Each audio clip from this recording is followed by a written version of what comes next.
A sharp, stinging crack echoed through the ballroom of New York's Plaza Hotel, tearing through the jubilant atmosphere of the wedding reception. The laughter, and the delicate clinking of champagne glasses from hundreds of guests, ceased abruptly. Everything froze, like a film reel snapping in the middle of a scene. A searing pain erupted on my left cheek, shooting straight to my brain. My vision swam with black spots, and a roaring tinnitus, like a disturbed hornet's nest, filled my ears. I stood frozen, my hand instinctively flying to my throbbing face.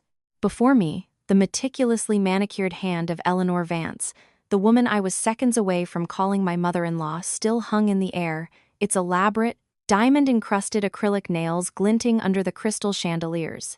Her perfectly made-up face was a mask of fury, twisted and contorted. Who gave you permission to keep the wedding gifts? Her shrill, piercing voice, amplified by a nearby microphone, slammed into the eardrums of everyone present. The moment you walk through the door of the Vance family, you times are times of Vance. Your property, your money, it all belongs to the Vances. Now, hand over your debit cards and all the gift checks to me. Below the stage, hundreds of pairs of eyes were fixed on us. There was shock, a flicker of pity, but overwhelmingly, there was the morbid curiosity of an audience watching a grotesque play unfold. This opulent wedding, the one I had spent countless sleepless nights designing myself, had been twisted into a cheap, humiliating farce. I bit my lips so hard I tasted blood, fighting back a wave of dizziness. I slowly turned to the man standing beside me, Jason Vance. Today, he wore a bespoke, handcrafted white tuxedo, impeccably tailored, without a single crease. A suit I had saved for 3 months for, skipping meals to afford, so he could look his best on our big day. The man I had loved and supported for 3 years, the man who was supposed to be my protector, merely furrowed his brow. He avoided my desperate, pleading gaze and looked away. "Jason," I whispered, my voice a broken, trembling thing. He finally spoke, but his voice was a barely audible mumble, laced with suppressed annoyance. "Emily, it's our wedding day. There are so many people here. Can we please just talk about this at home? Asterisk. Talk about it at home." Asterisk. My heart felt as if it had been plunged into a bucket of ice. He wanted me to swallow this public humiliation, to bury this rage, all for the sake of his precious public image. Sensing her son's tacit support, Eleanor Vance grew even bolder.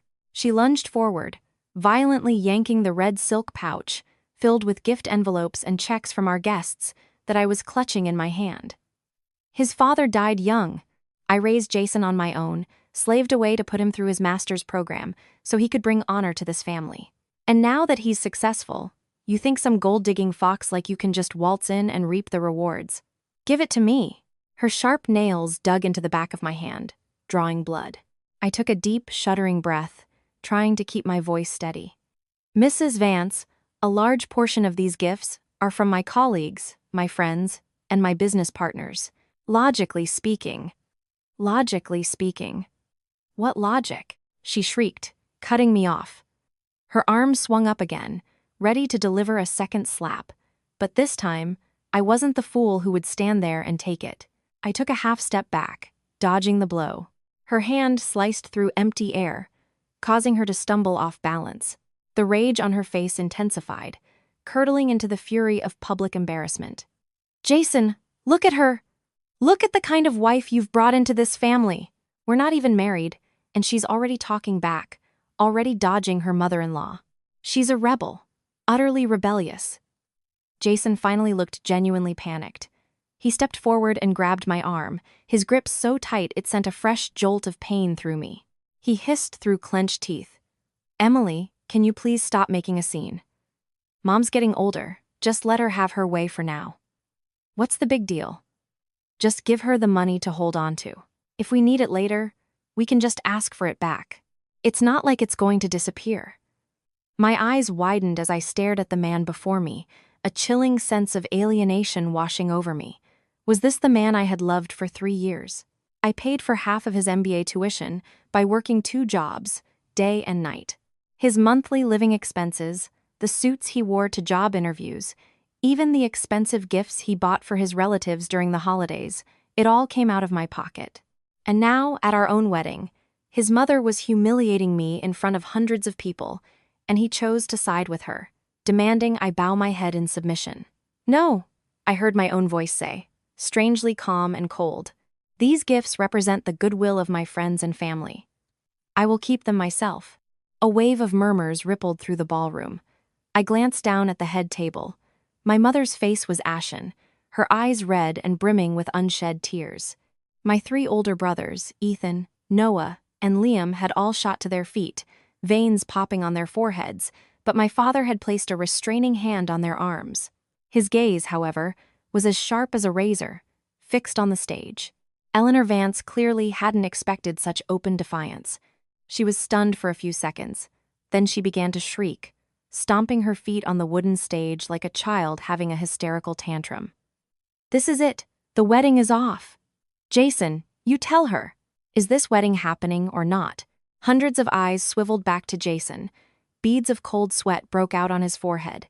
He swallowed hard, his lips trembling, and finally uttered the fatal words. Emily, I'm begging you. Stop making a scene. Just listen to Mom. Asterisk. Stop making a scene. Asterisk. Those 4 words were like a sledgehammer, shattering the last vestiges of hope, pulverizing the foolish love I had held onto for 3 years. So, in his eyes, me defending my own dignity was making a scene. Fine. I nodded, a bitter but resolute smile forming on my lips, under the shocked stares of hundreds of guests. I reached up, decisively removed the diamond-encrusted tiara and the long white tulle veil from my head, and threw them onto the floor.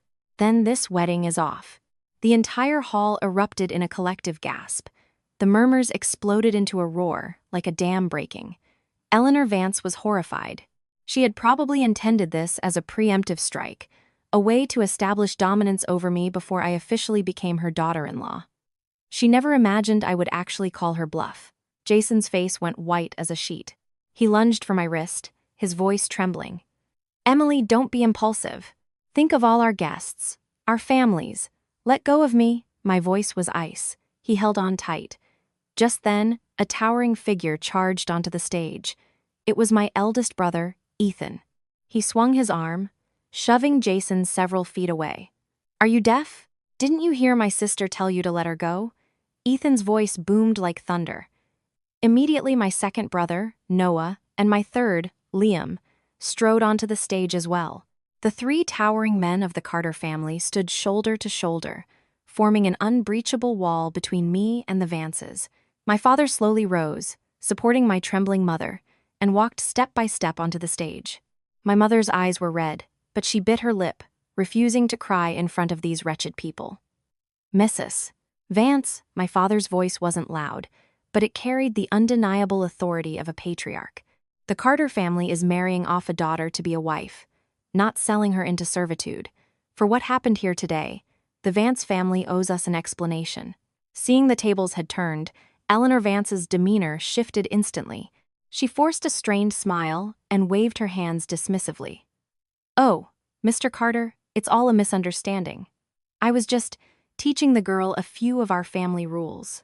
Once we're all one family, of course the finances should be managed centrally by the elders. Family rules? Ethan scoffed, his eyes glinting dangerously. Slapping my sister across the face in front of hundreds of people is what you call teaching rules? The Vance family certainly has an impressive way of doing things. Jason scurried over, rubbing his hands together, trying to play the peacemaker. Mr. Carter, Ethan. It's all just a misunderstanding. My mother has a bit of a short temper, but she absolutely meant no harm. He turned to me, his eyes pleading. Emily, let's not be a laughingstock for our guests. Can we please continue with the ceremony? I swear, I promise this will never happen again. For a fleeting moment, just a split second, looking into his red-rimmed eyes, I almost softened. But the stinging pain on my cheek pulled me back to reality. His cowardly silence as I was being slapped replayed over and over in my mind. Jason, I looked him straight in the eye, my voice flat and emotionless. If right here, right now, in front of everyone, you tell your mother that from now on, the affairs of our small family will be decided by us, and that I will manage my own wedding gifts if you can do that, I will continue this wedding. He was stunned, his eyes darting around, unable to meet my gaze. Jason, you dare! Eleanor shrieked from behind him. Jason's mouth opened, his throat worked, but no sound came out. The seconds ticked by. His pathetic silence was the clearest answer I could have asked for. I nodded. There was nothing left to hold on to. I picked up the microphone, turned to the audience, and took a deep breath. Ladies and gentlemen, our dear friends and family, thank you all for taking the time out of your precious day to attend our wedding. However, as of this moment, this wedding is officially canceled. I sincerely apologize for the inconvenience. The hotel has prepared a full banquet, and I invite you all to stay and enjoy the meal. As for the entire cost of today's event, I, Emily Carter, will be solely responsible. After speaking, I set the microphone down. I took my parents' and brother's hands, held my head high, and walked off the stage, heading straight for the hotel exit. Behind me, the shrill curses of Eleanor Vance and Jason's frantic, desperate calls of my name echoed, but I did not look back, not even once. The city lights blurred past the car window. In the confined space, my mother's sobs finally broke free. It's all my fault. I didn't do a thorough enough background check on their family to let my daughter suffer such humiliation. She clutched my hand, her tears soaking the back of it. It's not your fault, Mom, I said softly, handing her a tissue and offering a reassuring smile. I'm the one who chose the wrong person. Realizing it now is better than never. It's a lucky escape. My father, in the passenger seat, let out a heavy sigh, the faint smell of his cigarette smoke filling the car. It's for the best. A man like that, tied to his mother's apron strings. If you married him, you'd be miserable for the rest of your life. My brother Ethan was at the wheel, his eyes fixed on the road ahead. His voice was deep and steady, filled with a protective warmth. Emily, don't worry. With your 3 brothers here, no one in the Carter family will ever let you be bullied. I looked out at the receding streetscape, my heart a swirl of emotions. 3 years of my youth, 3 years of sacrifice, all ending in a humiliating joke. Asterisk buzz. Buzz. Asterisk. My phone started vibrating relentlessly in my purse. It was Jason. Call after call. I watched the screen light up and go dark, over and over. Annoyed, I simply powered it off. When we got home, my 3 sisters-in-law, having heard the news, had already rushed over. The entire extended family gathered in the living room, everyone looking at me with pained expressions, afraid I might do something drastic. But I was stronger than they imagined. That slap had woken me from a 3-year-long, love-induced coma. Late that night, after everyone had gone to their rooms, I sat alone on my bed and turned my phone back on. Dozens of unread messages flooded in. Asterisk Emily, please pick up. We need to talk properly. Asterisk asterisk Mom knows she was wrong. She's just from an older generation, a bit old-fashioned. As her daughter-in-law, you should try to understand and be more forgiving. Asterisk asterisk. There were so many guests today. How could you make such a scene? Where does that leave my reputation? Asterisk asterisk. How long are you going to keep this up? Come back here, apologize to Mom, and we can put this all behind us. Asterisk. Reading the last message, I burst out laughing. A cold, bone-chilling laugh. Even at this point, he still thought Times was the one who needed to apologize. I was about to block his number when another message popped up. Asterisk Emily, I'm downstairs. Can we meet for a minute? I really do love you. Asterisk. I walked to the window and peeked through the blinds. Sure enough, Jason's familiar car was parked under the dim glow of a streetlight. He was leaning against the door, head tilted up, looking at my window. My mother entered my room. I hadn't even heard her. She draped a thin shawl over my shoulders. Do you want to go down and see him? I shook my head, letting the blinds fall. There's no need, Mom. Let him stand out there and cool his head for a night. Maybe it'll clear his mind. But I had severely underestimated the shamelessness of the Vance family. At exactly midnight, as my family slept, our doorbell began to ring maniacally, accompanied by a thunderous pounding on the door, as if they were trying to break it down. I jolted awake and tiptoed to the door. Through the peephole, I was stunned to see Eleanor Vance, hands on her hips, standing in the hallway. Behind her were two burly young men, her other son, Ryan, and another relative. They looked menacing, radiating aggression. Jason cowered at the very back, his head bowed, not daring to look up. "Emily Carter, open this door. I know you're in there. You're going to make things clear tonight." Her shrill voice pierced through the thick wooden door, echoing through the quiet apartment building. The commotion woke my parents and brothers. Ethan emerged from his room, his face a thundercloud, rolling up his sleeves as he prepared to open the door. "Let me handle this," I said, holding him back. I took a breath and unlocked the door. The second it was ajar, Eleanor Vance shoved her way in as if she owned the place. Her two thuggish relatives followed silently behind her. "Emily Carter, what is the meaning of this? You cancel the wedding just like that? What do you take the Vance family for? You've dragged our reputation through the mud." The moment she was inside, she pointed a finger straight at my face and began her tirade. "Wasn't it you who threw your own reputation away?" I crossed my arms, my voice cold. She trembled with rage, her pointed finger shaking. "Let me tell you something. Today, you have two choices. One, you obediently come home with me. And tomorrow morning you call every single relative and explain that the wedding was postponed because you fell suddenly ill. And the second option?" I raised an eyebrow. "The second option is we cancel for real. But you will have to compensate us for the entire time's cost of the wedding. And all the money my son Jason spent on you, all the gifts he bought you, you will vomit it all up and return every last cent to the Vance family." I was so angry, I laughed out loud. How utterly ridiculous. The money he spent on me? Are you aware that for the 3 years he was getting his MBA, I paid for half of his living expenses? Why don't you have him return my time's money?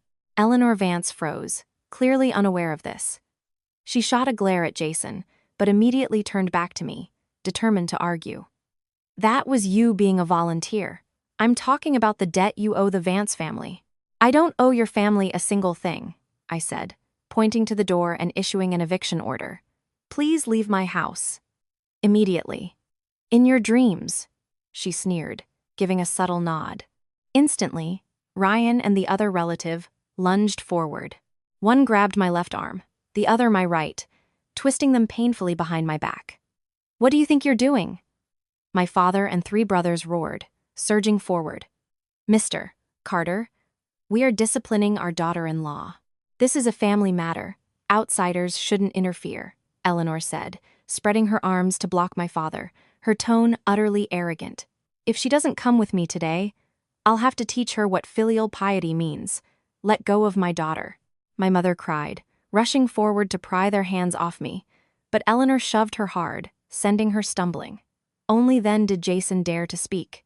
He took a step forward, his voice weak. "Mom, stop it. You shut up."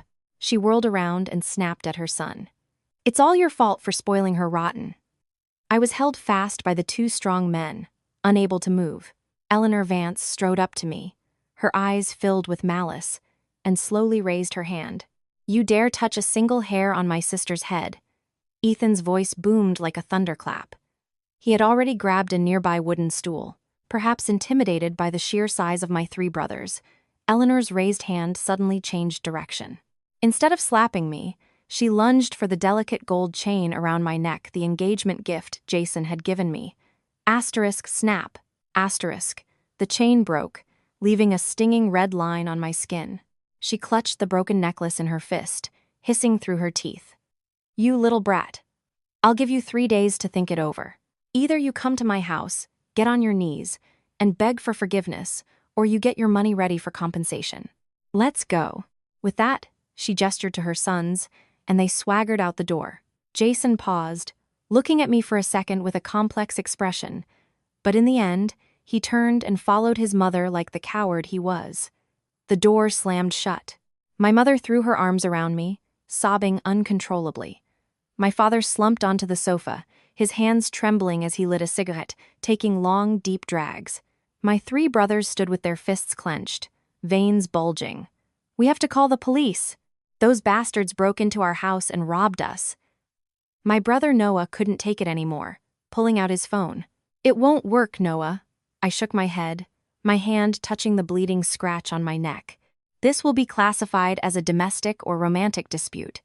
The police will come, mediate for a few minutes, and leave. That's it. So we're just supposed to let them walk all over us like this?"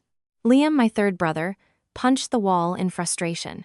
I walked to the window, staring out at the inky blackness. I enunciated each word, clear and sharp. "No, this isn't over.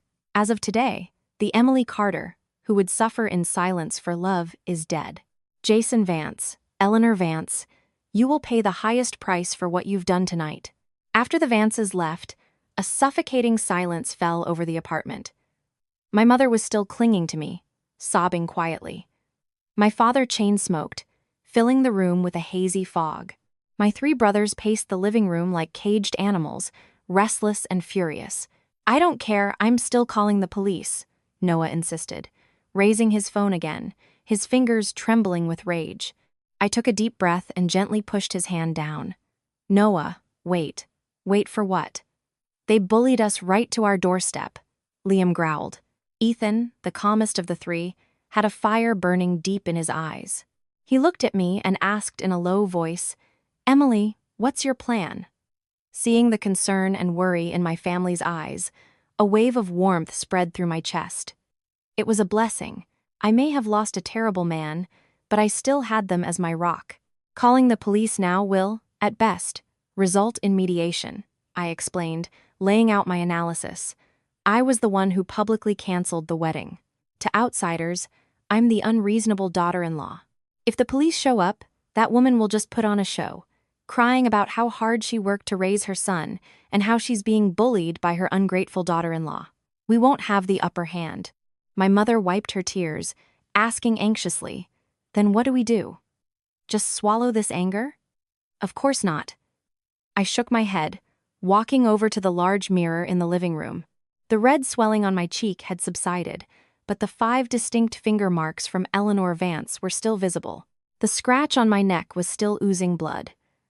I just feel that slapping her back a few times would be letting them off too easy.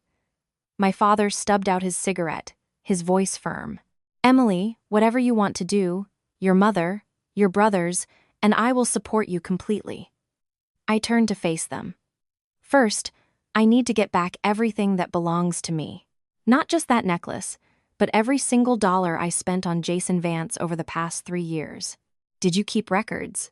Ethan asked, frowning. "Yes." I went into my bedroom, pulled open the bottom drawer of my desk, and took out a worn, leather-bound notebook. Since the first year we were together, every time he complained about being short on cash, I would transfer him money and meticulously log every single transaction. It wasn't because I was petty. My habit as an accountant made me want to keep clear track of my finances. I brought the notebook out to the living room and flipped through the pages. The entries made my entire family gasp. March 2021. Jason's MBA tuition payment, $8,000. July 2022. Jason's new laptop for thesis, $2,500.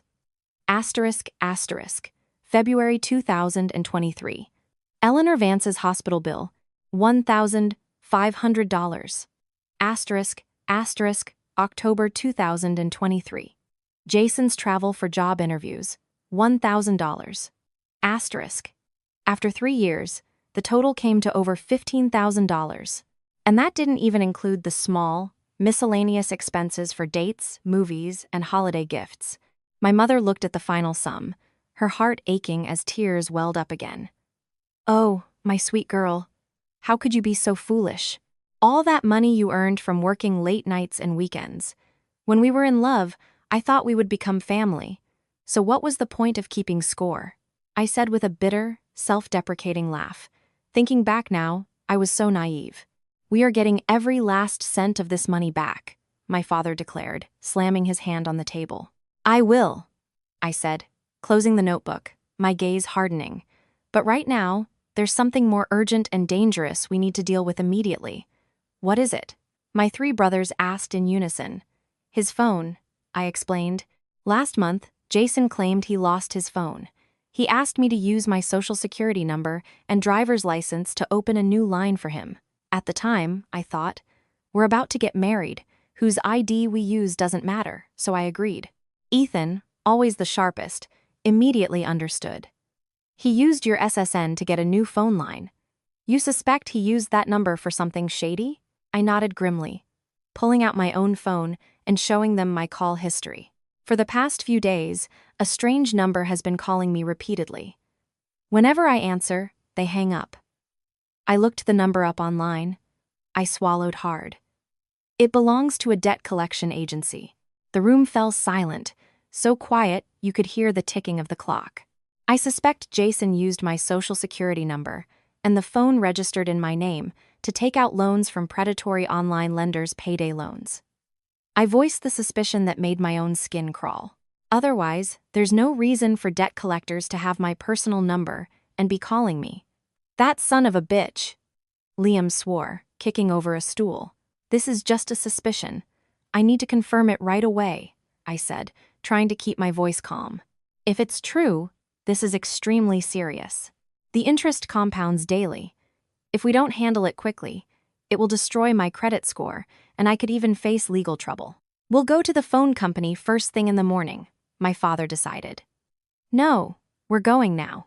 I glanced at the wall clock. It was already 1 a.m. The 2-4-hour flagship store downtown will be empty at this hour. We can get this done faster. Ethan immediately grabbed his car keys. The Carter family was on the move again in the dead of night. The streets were deserted, and a cold wind whipped past the car windows, but a storm was raging inside me. If my suspicions were correct, Jason wasn't just a cowardly mama's boy. He was a despicable, calculating fraud. For the past 3 years, what kind of demon in human skin had I been in love with? At the Verizon store, the harsh fluorescent lights made my eyes water. I handed my driver's license to the clerk and asked him to look up all the phone lines registered under my name. The clerk typed on his keyboard.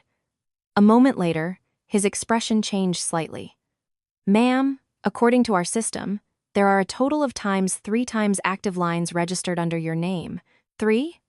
I felt a chill run down my spine. I only use one number.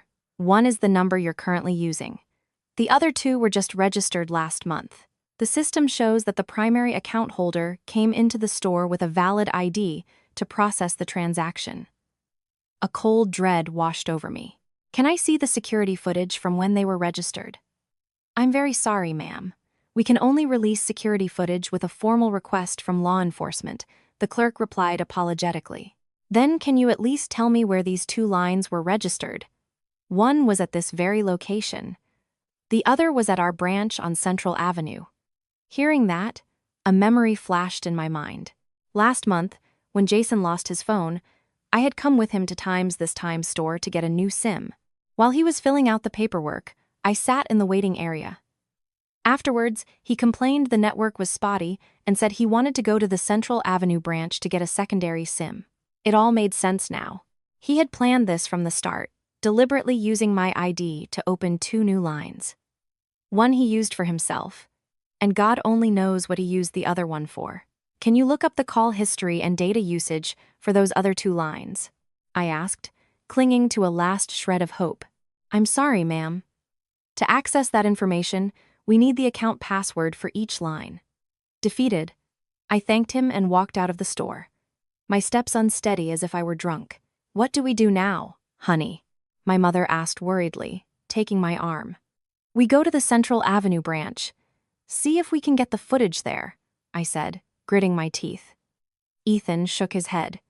It's useless, Emily. Without the police, no store is going to show you their security tapes. So, we just sit around and wait for the debt collectors to show up at our door, Liam said, running his hands through his hair in frustration. I stood still in the cold wind, my mind racing. Suddenly, an idea sparked. I can use my ID to report those 2 lines as lost and request new SIM cards. Once the SIMs are in my possession, I'll have the passwords to access everything. But you won't get the one-time password to verify. The text will go to the SIM in Jason's phone, Noah pointed out. No, I reasoned. His phone is a dual SIM model. It can only hold 2 SIMs at most. The third SIM card, he either has it stashed somewhere or he's already thrown it away. As long as that SIM isn't actively being used right now, I can report it as lost and get a replacement. It's worth a shot. Let's try it, my father said, patting my shoulder. We all piled back into the car and headed to the Central Avenue branch. Using the excuse that I'd lost my phone, I asked the employee to deactivate the 2 strange numbers and issue me new SIM cards. The employee checked my ID, verified my face, and began the process. All right, it's all set. Please allow 3 to 5 business days for the new SIMs to be mailed to your registered address. Can't I get them now? It's an emergency, I pleaded. I'm very sorry, ma'am. The replacement process takes time. The earliest you could possibly pick them up is tomorrow afternoon. As we left the store for the second time, the sky in the east was beginning to lighten. We were all exhausted from the sleepless night, but no one complained.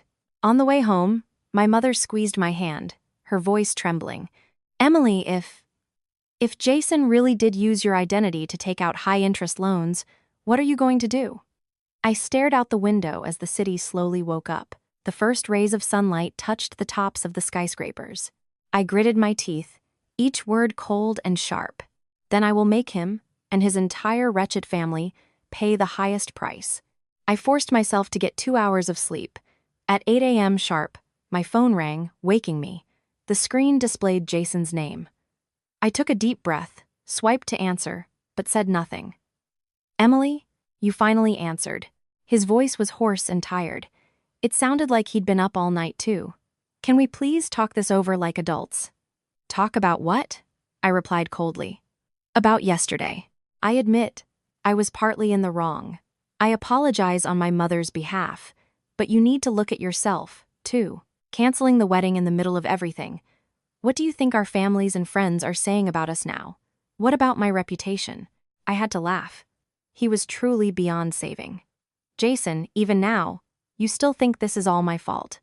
That's not what I mean, Emily. His tone shifted to one of coaxing. Are you really going to throw away our 3 years together? Mom already said, as long as you're willing to come home and apologize to her, just to give her a way to save face, she'll still accept you as her daughter-in-law. We can just have a small ceremony later, a dinner with close family, and it'll all be fine. She said she's being generous and won't hold a grudge. Asterisk, she's being generous. Asterisk. I repeated the words in my head, amazed at the sheer audacity of his family, a level of shamelessness that was almost an art form. Jason, I cut through his hypocritical sermon, my voice sharp. Let me ask you one question. Using my SSN to get phone lines and then applying for predatory online loans, was that your idea or your mother's? The other end of the line went completely silent, a suffocating silence that seemed to stretch on forever. My heart sank. That silence was a confession. How did you know? He finally stammered, his voice trembling with fear. The debt collectors are already harassing me. How could I not know? I roared, the rage I'd suppressed all night finally exploding. Jason Vance, you'd better tell me the truth. How much did you borrow, and what in the hell did you use it for? Emily, let me explain, he said frantically. It was Mom. She wanted to buy a condo for Ryan as a wedding gift, but we were short $10,000 for the down payment. I couldn't come up with that kind of money on such short notice. I saw an ad online for a quick loan, so I borrowed your ID to apply. I was stunned, unable to believe what I was hearing. Jason, are you insane? Those are predatory lenders. Do you have any idea what their interest rates are like? I know, but I had no other choice. Emily, don't worry. As soon as I get my project bonus next month, I'll pay it all back. I promise, it won't affect you at all. Won't affect me? I was shaking with fury, my knuckles white as I gripped the phone. The debt collectors are already threatening me. If I don't pay, their next step is to leak my entire contact list, harass my parents, call my office. Jason, you're trying to ruin my life. It's not that serious, Emily, really. I swear enough, I screamed, cutting off his cheap promises. You are going to return those 2 SIM cards to me immediately. And by the end of today, you will pay off that entire loan. If you don't, We'll see each other in court. Emily, don't push me. And another thing, I pressed on. My ledger shows a total of $15,000 that you've leached off me over the past 3 years. You'd better get ready to pay that back. 2. I'm giving you 3 days. 3 days, $15,000. What? $15,000? You kept a record of every penny since we started dating? Emily, wasn't that money you gave me willingly? Now that we've broken up, you're demanding it back? Isn't that a little heartless? Heartless? I sneered. Jason, we are done. Completely done. All I want now is what's mine. You're on your own. I slammed the phone down, slumping against the wall, feeling utterly drained. 3 years. 3 whole years of my youth, wasted on a man who was not only weak, selfish, and shameless, but also incredibly stupid. Less than 5 minutes later, my phone rang again. A different, unknown number. The moment I answered, a shrill torrent of abuse assaulted my ear. Emily Carter, who the hell do you think you are? Demanding Jason pay you back. You threw that money at him willingly, and now you want it back? In your dreams. Let me tell you, that $15,000 is compensation for the public humiliation you caused the Vance family by canceling the wedding. It was Eleanor Vance. And as for that online loan, she continued to shriek, her voice dripping with smug satisfaction. I'll be blunt with you. The loan documents are in your name, using your social security number, so you can pay it back yourself. And if you dare not to, I'll go to your office and raise hell. I'll go to your parents' jobs and make a scene.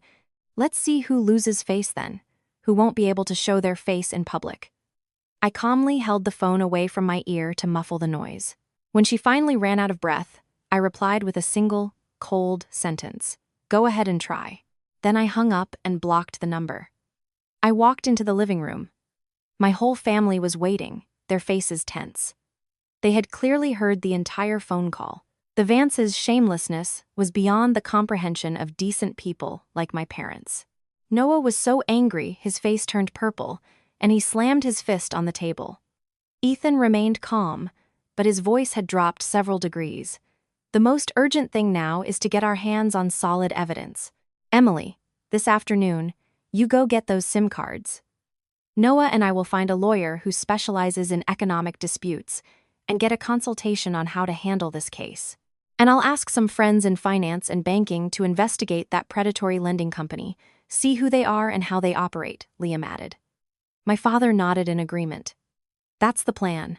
Emily, your mother will go with you to the phone store this afternoon, just in case the Vances try to cause trouble. My mother came over and took my cold hands in hers. Don't be scared, sweetheart. The whole family is here. No one can hurt you.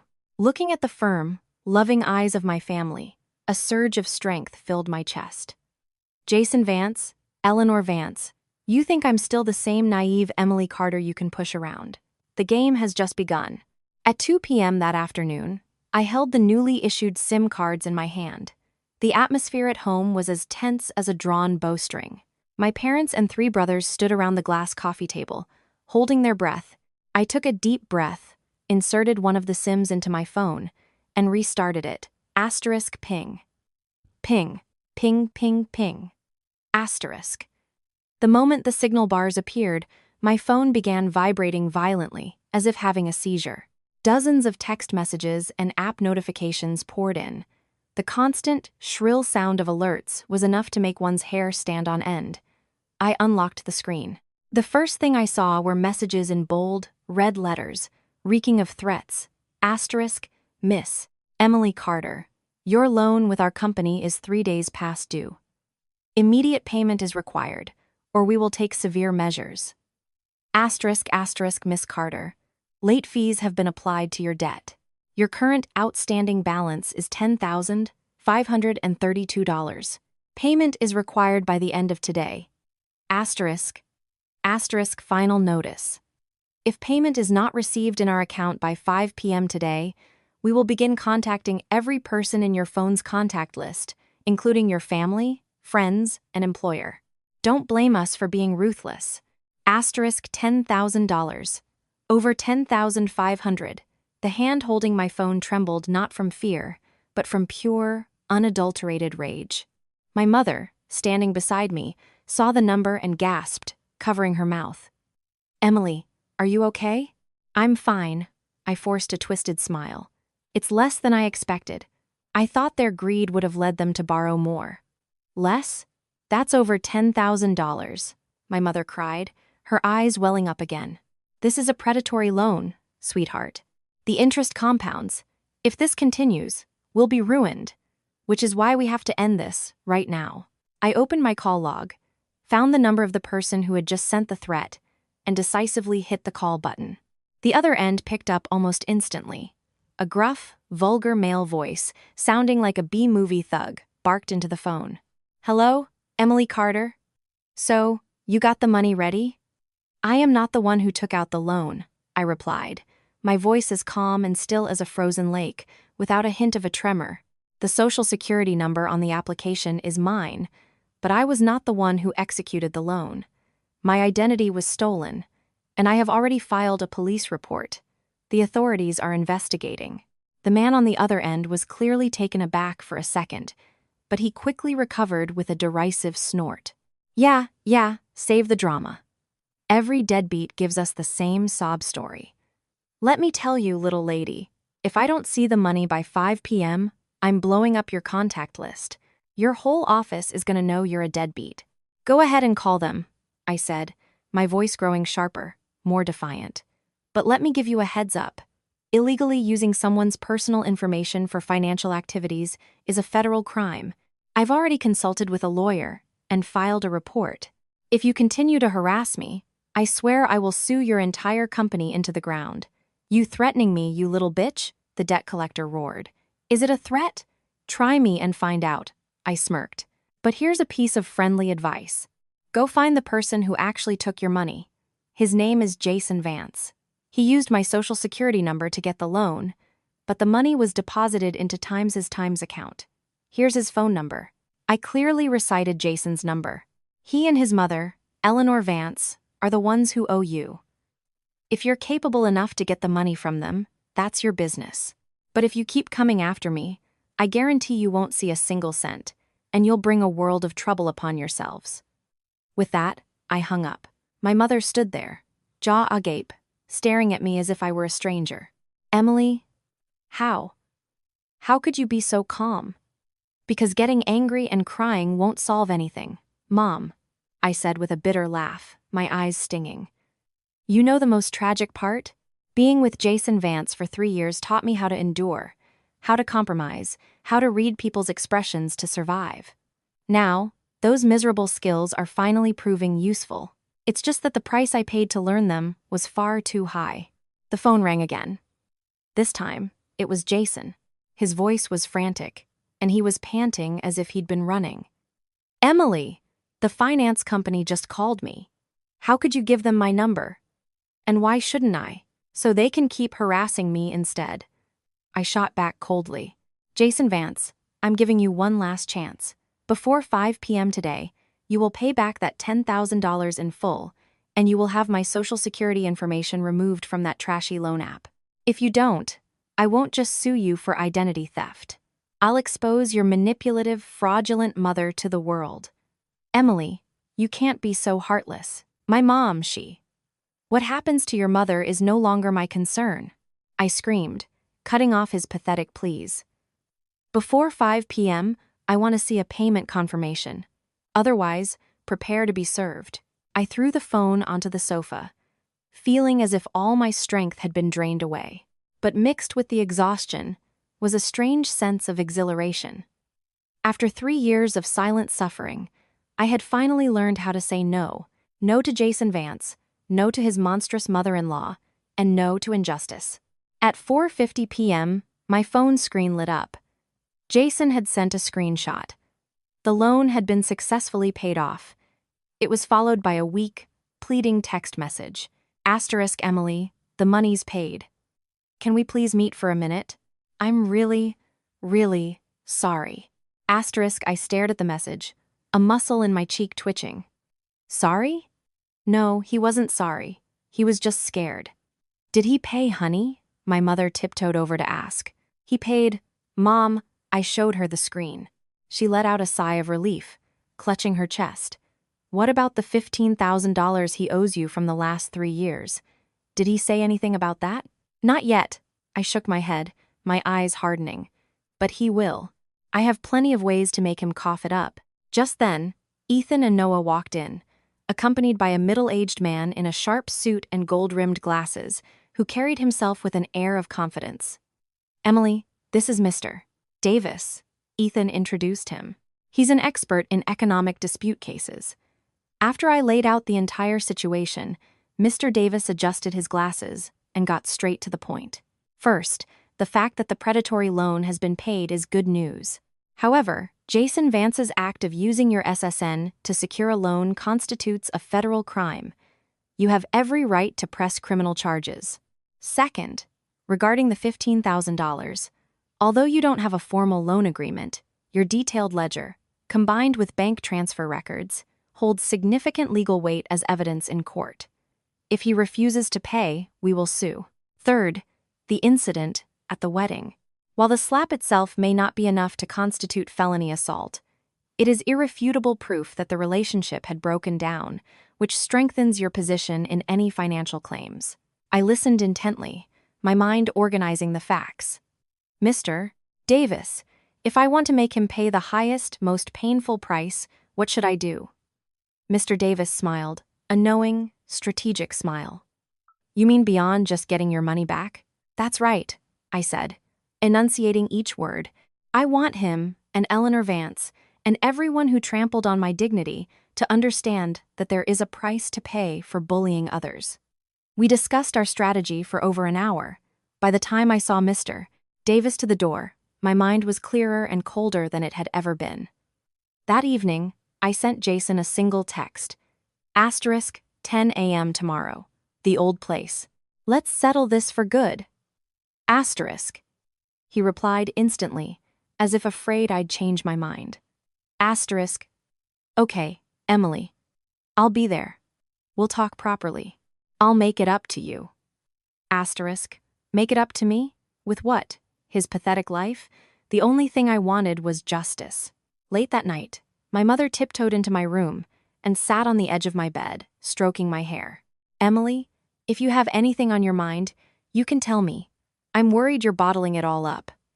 I took her rough hand in mine. You know, Mom, I've always been a bit headstrong. But that slap, it woke me up. I pointed to my chest. The slap on my face didn't hurt as much as the pain right here. The love I believed in, the future I planned, it was all a lie. If I don't fight for my own justice, I'll have to live in the shadow of that humiliation for the rest of my life. My mother's eyes turned red. She hugged me tightly, patting my back. I understand. I understand completely. You do what you feel is right. Your father, your brothers, and I will always be your strongest support. Thanks, Mom. I rested my chin on her shoulder, allowing a single tear to roll down my cheek. It was the only one I allowed myself to shed that day. A moment later, I wiped my face dry. Tomorrow, a fierce battle awaited. Asterisk Jason Vance, are you ready? The new and improved Emily Carter is coming for you. Asterisk. The next morning, I woke at 9 a.m. Bright sunlight streamed through the curtains, but it couldn't warm my cold heart. My mother had a full breakfast ready. My 3 brothers were also at the table, the mood somber, radiating a quiet fury. Emily, I'm going with you today, Ethan said, putting down his fork, his tone leaving no room for argument. Noah and Liam nodded in agreement. There's no need, I shook my head. I'm going alone. Absolutely not, my mother protested. That Vance family is a bunch of uneducated thugs. Have you forgotten how they stormed into our home the other night? What if they try something physical again? They won't dare, I said calmly, taking a sip of milk. Yesterday, I had the debt collectors give Jason Vance a taste of his own medicine. He knows I'm not a pushover anymore. Besides, I'm meeting him at a public cafe in broad daylight. They wouldn't dare make a scene. My father thought for a moment, then spoke. Have Ethan drive you. He can wait in a coffee shop across the street. If anything happens, he can be there in seconds. This time, you're not to refuse. I agreed. At 9:40 a.m., I pushed open the door to the daily grind, the sound of a small bell chiming pleasantly. This was where Jason and I had our first date. I didn't choose this place out of nostalgia. I chose it to end things where they began. I picked a table by the window and ordered an iced Americano. The bitter taste that filled my mouth was a perfect reflection of our 3-year relationship. At 10 a.m. sharp, Jason arrived. He wore a wrinkled shirt, dark circles under his eyes, and a scruffy beard. He looked like he had aged 10 years. He pulled out the chair opposite me, his voice hoarse. "Emily." I looked up at him. The handsome face that once made my heart flutter now seemed so foreign and pathetic. I must have been truly blind for the past 3 years. "Is the loan paid off?" I went straight to the point. He nodded, fumbling in his briefcase and pulling out a confirmation letter. "Here's the settlement receipt. Your SSN has been removed from their system." I took the paper and meticulously checked every number and stamp. After confirming everything was in order, I folded it and put it in my purse. Good.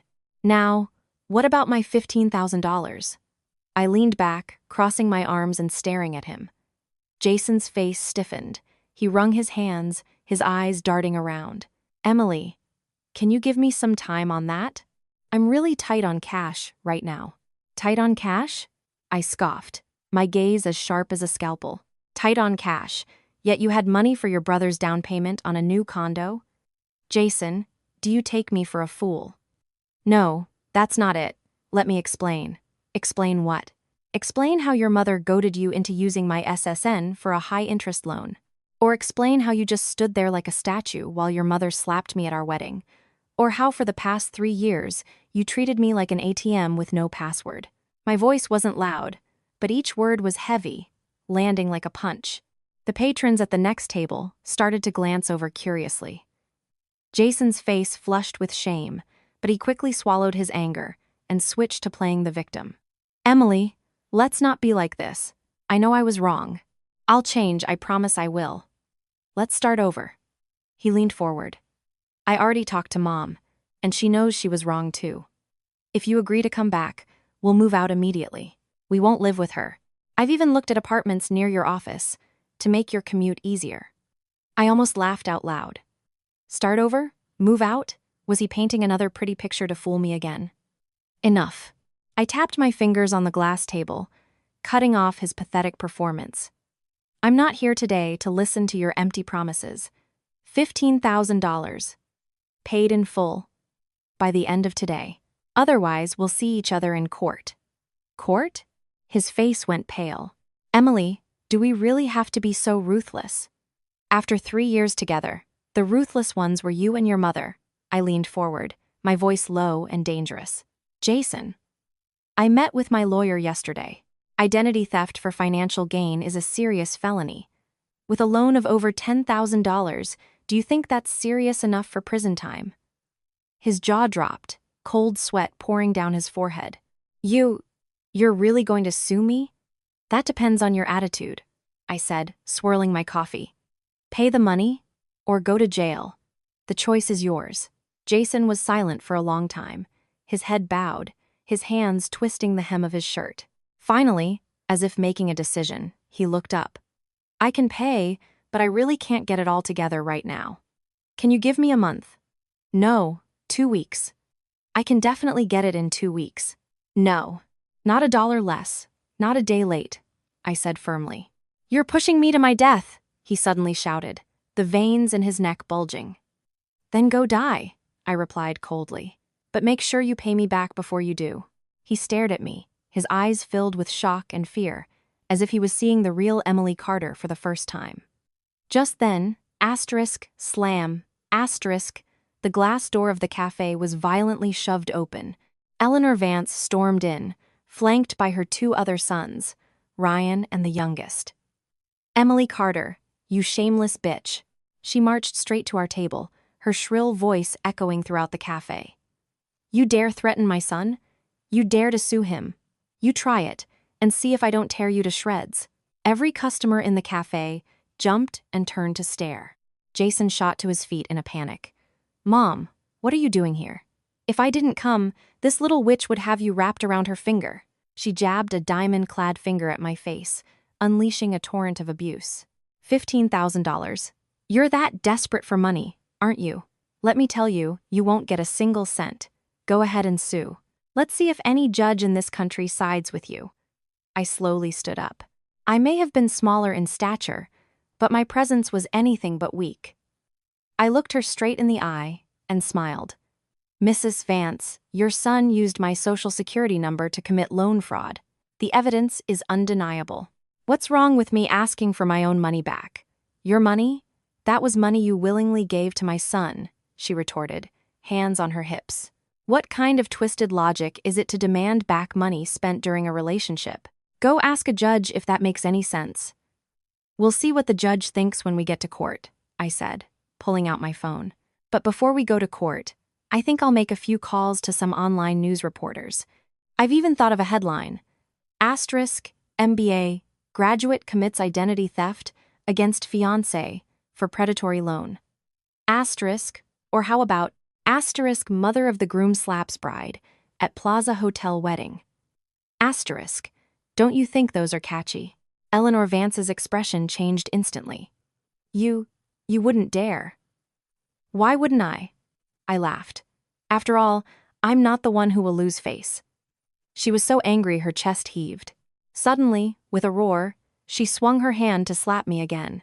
But this time, I was ready. The moment her hand came up, I shot my own hand out and caught her wrist, pushing her back forcefully.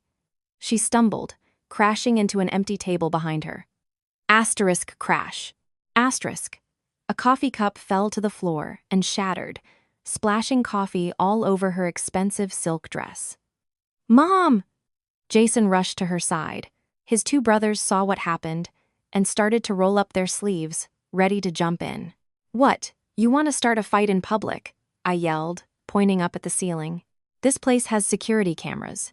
You touch me, and I'll have all of you arrested for assault. The two young men froze in their tracks. Eleanor, having regained her footing, pointed at me and shrieked, You little bitch, you pushed me. Jason, open your eyes and see. This is the kind of woman you wanted to marry. Jason looked at me, his eyes filled with a mixture of anger, disappointment, and above all, fear. He was terrified I would actually make a scene. Mom, please, stop talking, he pleaded, trying to pull her away. Why shouldn't I talk? She slapped his hand away. Let me tell you, Emily Carter, you won't get any money, but you can have my life. Go ahead and sue. Let's see if your precious Carter family can handle the public shame. Fine, I nodded, turning to Jason. You heard your mother. No money. So, I'll see you in court. Then, I took out my phone, found the recording of yesterday's phone call, and turned the volume to maximum. Eleanor Vance's shrill voice blasted from the speaker. Asterisk. And as for that online loan, I'll be blunt with you. The loan documents are in your name, using your social security number, so you can pay it back yourself. And if you dare not to, I'll go to your office and raise hell. I'll go to your parents' jobs and make a scene. Let's see who loses face then. Asterisk. The recording played out, crystal clear. Eleanor Vance's face turned from white to green, completely drained of color. This is evidence of blackmail and extortion, I said, putting my phone away with a cold smile. Add that to the identity theft, and that's enough to keep you and your son busy at the police station for a while. You recorded me? She hissed, like a snake that had been stepped on. If I hadn't, would I just let you bully me? I scoffed. Jason, I'm giving you one last chance. Before 5 p.m. today, $15,000 in my bank account. Otherwise, this recording will be sent to the CEO of your company, the head of your brother's government agency, and every single one of your relatives. Jason completely crumbled. He stepped forward, his voice trembling on the verge of tears. Emily, don't do this. I'm begging you. Begging me? I looked him up and down, my eyes filled with contempt. When your mother slapped me at our wedding, why didn't you beg her to stop? When you stood by and watched your two brothers hold me down, so your mother could rip the necklace from my neck, why didn't you beg them? Jason Vance, if you had even an ounce of a man's courage, we wouldn't be here today. He was speechless. Eleanor was about to scream again, but her eldest son held her back. Just then, Ryan, the second brother who had been silent all this time, finally spoke. "Sister-in-law, don't call me that." I cut him off mercilessly. "I have no connection to the Vance family." Ryan flinched, but he maintained his composure. "Emily, we'll pay the money. But $15,000 is a lot for us right now. Could you maybe lower it a bit? We can get you $8,000 this afternoon." $15,000. Not a penny less, I said, unyielding. And that's me being generous and not charging interest for the past 3 years. You're evil," Eleanor shrieked again. "I'm evil?" I whirled around and glared at her. "When you slapped me in front of hundreds of people, did you think you were evil? When you encouraged your son to steal my identity for a predatory loan, did you think you were evil?" My barrage of questions left her speechless. Before 5 p.m. today, I repeated my ultimatum one last time. "Don't be late." With that, I grabbed my bag and walked out. "Wait," Jason called after me, his voice dry. "I'll get the money, but can you promise you'll delete that recording?" "Money in my account. Recording gets deleted," I said without turning back. "You have to keep your word. And can you please not make this a big deal?" he pleaded, his voice dropping. "My brother works for the government. If this gets out, it could ruin his career." "Only worried about his career now?" I laughed coldly. "Why didn't you think of that when you were committing crimes? Money in my account, and we can talk." Stepping out of the cafe, the bright sunlight hit my face. I took a deep breath, feeling the heavy rock that had been crushing my chest for so long finally shatter. Ethan quickly crossed the street from the bookstore opposite, asking worriedly, "How did it go? Is it settled?" I gave him a brief summary. Ethan frowned. "You really think they'll pay?" "They will," I said with certainty.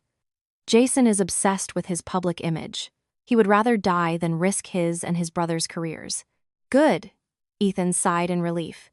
"But Emily, are you really going to delete that recording?" "Of course not," I smirked. "I just said we could talk once the money was in my account. I never said I would delete it. I'll decide what to do after I get my money." Ethan was stunned for a second. Then he burst out laughing. "You little rascal, where did you learn to be so cunning?" "They forced me to," I replied quietly, my gaze distant. When I got home and recounted the events, my mother was both heartbroken and satisfied. Serves them right. They need to learn that the Carter family is not to be trifled with. My father, however, was a little worried. "Emily, you've backed them into a corner like this. Are you sure they won't retaliate out of desperation?" "Not in the short term, Dad," I analyzed. "Right now, they're terrified I'll blow this up and ruin Jason's and Ryan's careers. After they pay, they might try to cause trouble, but by then, I'll have a way to handle them." "What way?" Liam asked curiously. I smiled mysteriously. "You'll see." At exactly 4:50 p.m., my phone buzzed. A text alert from my bank. Asterisk, $15,000 received from Jason Vance. Asterisk, immediately. A text from Jason followed. Asterisk, the money's sent. Can you delete the recording now? Asterisk, I typed back. Asterisk, money received. I won't release the recording, but I'm keeping a copy, just in case you try any funny business. Asterisk. Less than 3 seconds later, my phone rang. Jason was screaming. "Emily Carter, you went back on your word. You tricked me. How did I trick you?" I retorted calmly. "I said we could talk. I'm not leaking the recording. Isn't that talking nicely? You're playing games with me." "I learned from the best," I said coldly. "Jason Vance, our debts are settled. From now on, don't ever contact me again." "Wait, Emily," he pleaded desperately. "Is there really no chance for us?" "I know I was wrong. I'm really sorry." "It's too late." I cut him off. "The moment you stood by and watched your mother slap me, we were over. Goodbye, Jason." I hung up and immediately went into my settings, blocking his number, his social media, and every other possible means of contact. My mother came and put her arm around my shoulder. "If you're upset, just cry it out, honey. Don't hold it in." "I'm not upset, Mom." I shook my head, smiling at her. Strangely, I didn't feel any pain. Only a sense of profound relief, as if a heavy chain had finally been lifted from my neck. 3 years of my youth in exchange for $15,000 and a body full of scars. Was it worth it? Of course not. But at least I got my money back. And more importantly, I had protected my dignity. That evening, I met my best friend Chloe for dinner. Chloe was the only one who had supported my decision to cancel the wedding on the spot. Oh my God, you actually got the money back? Chloe's eyes went wide as I told her the story. She stabbed her steak with a fork. You are such a badass, Emily. I told you you weren't some damsel in distress. She leaned in. But you're not going to let those bastards off that easy, are you? Of course not, I said, taking a sip of red wine. The real fun is just beginning. What fun? Spill. Chloe's eyes lit up with curiosity. I lowered my voice. You remember the head of HR at Jason's company? He was a senior of ours back in college. Chloe was stunned for a second, then gasped. You're not going to snitch, are you? But wait. His mother was the one who threatened to ruin you times at your job. This is just turning the tables. I put my glass down, my eyes turning sharp. Eleanor Vance wanted to come to my office and destroy my reputation.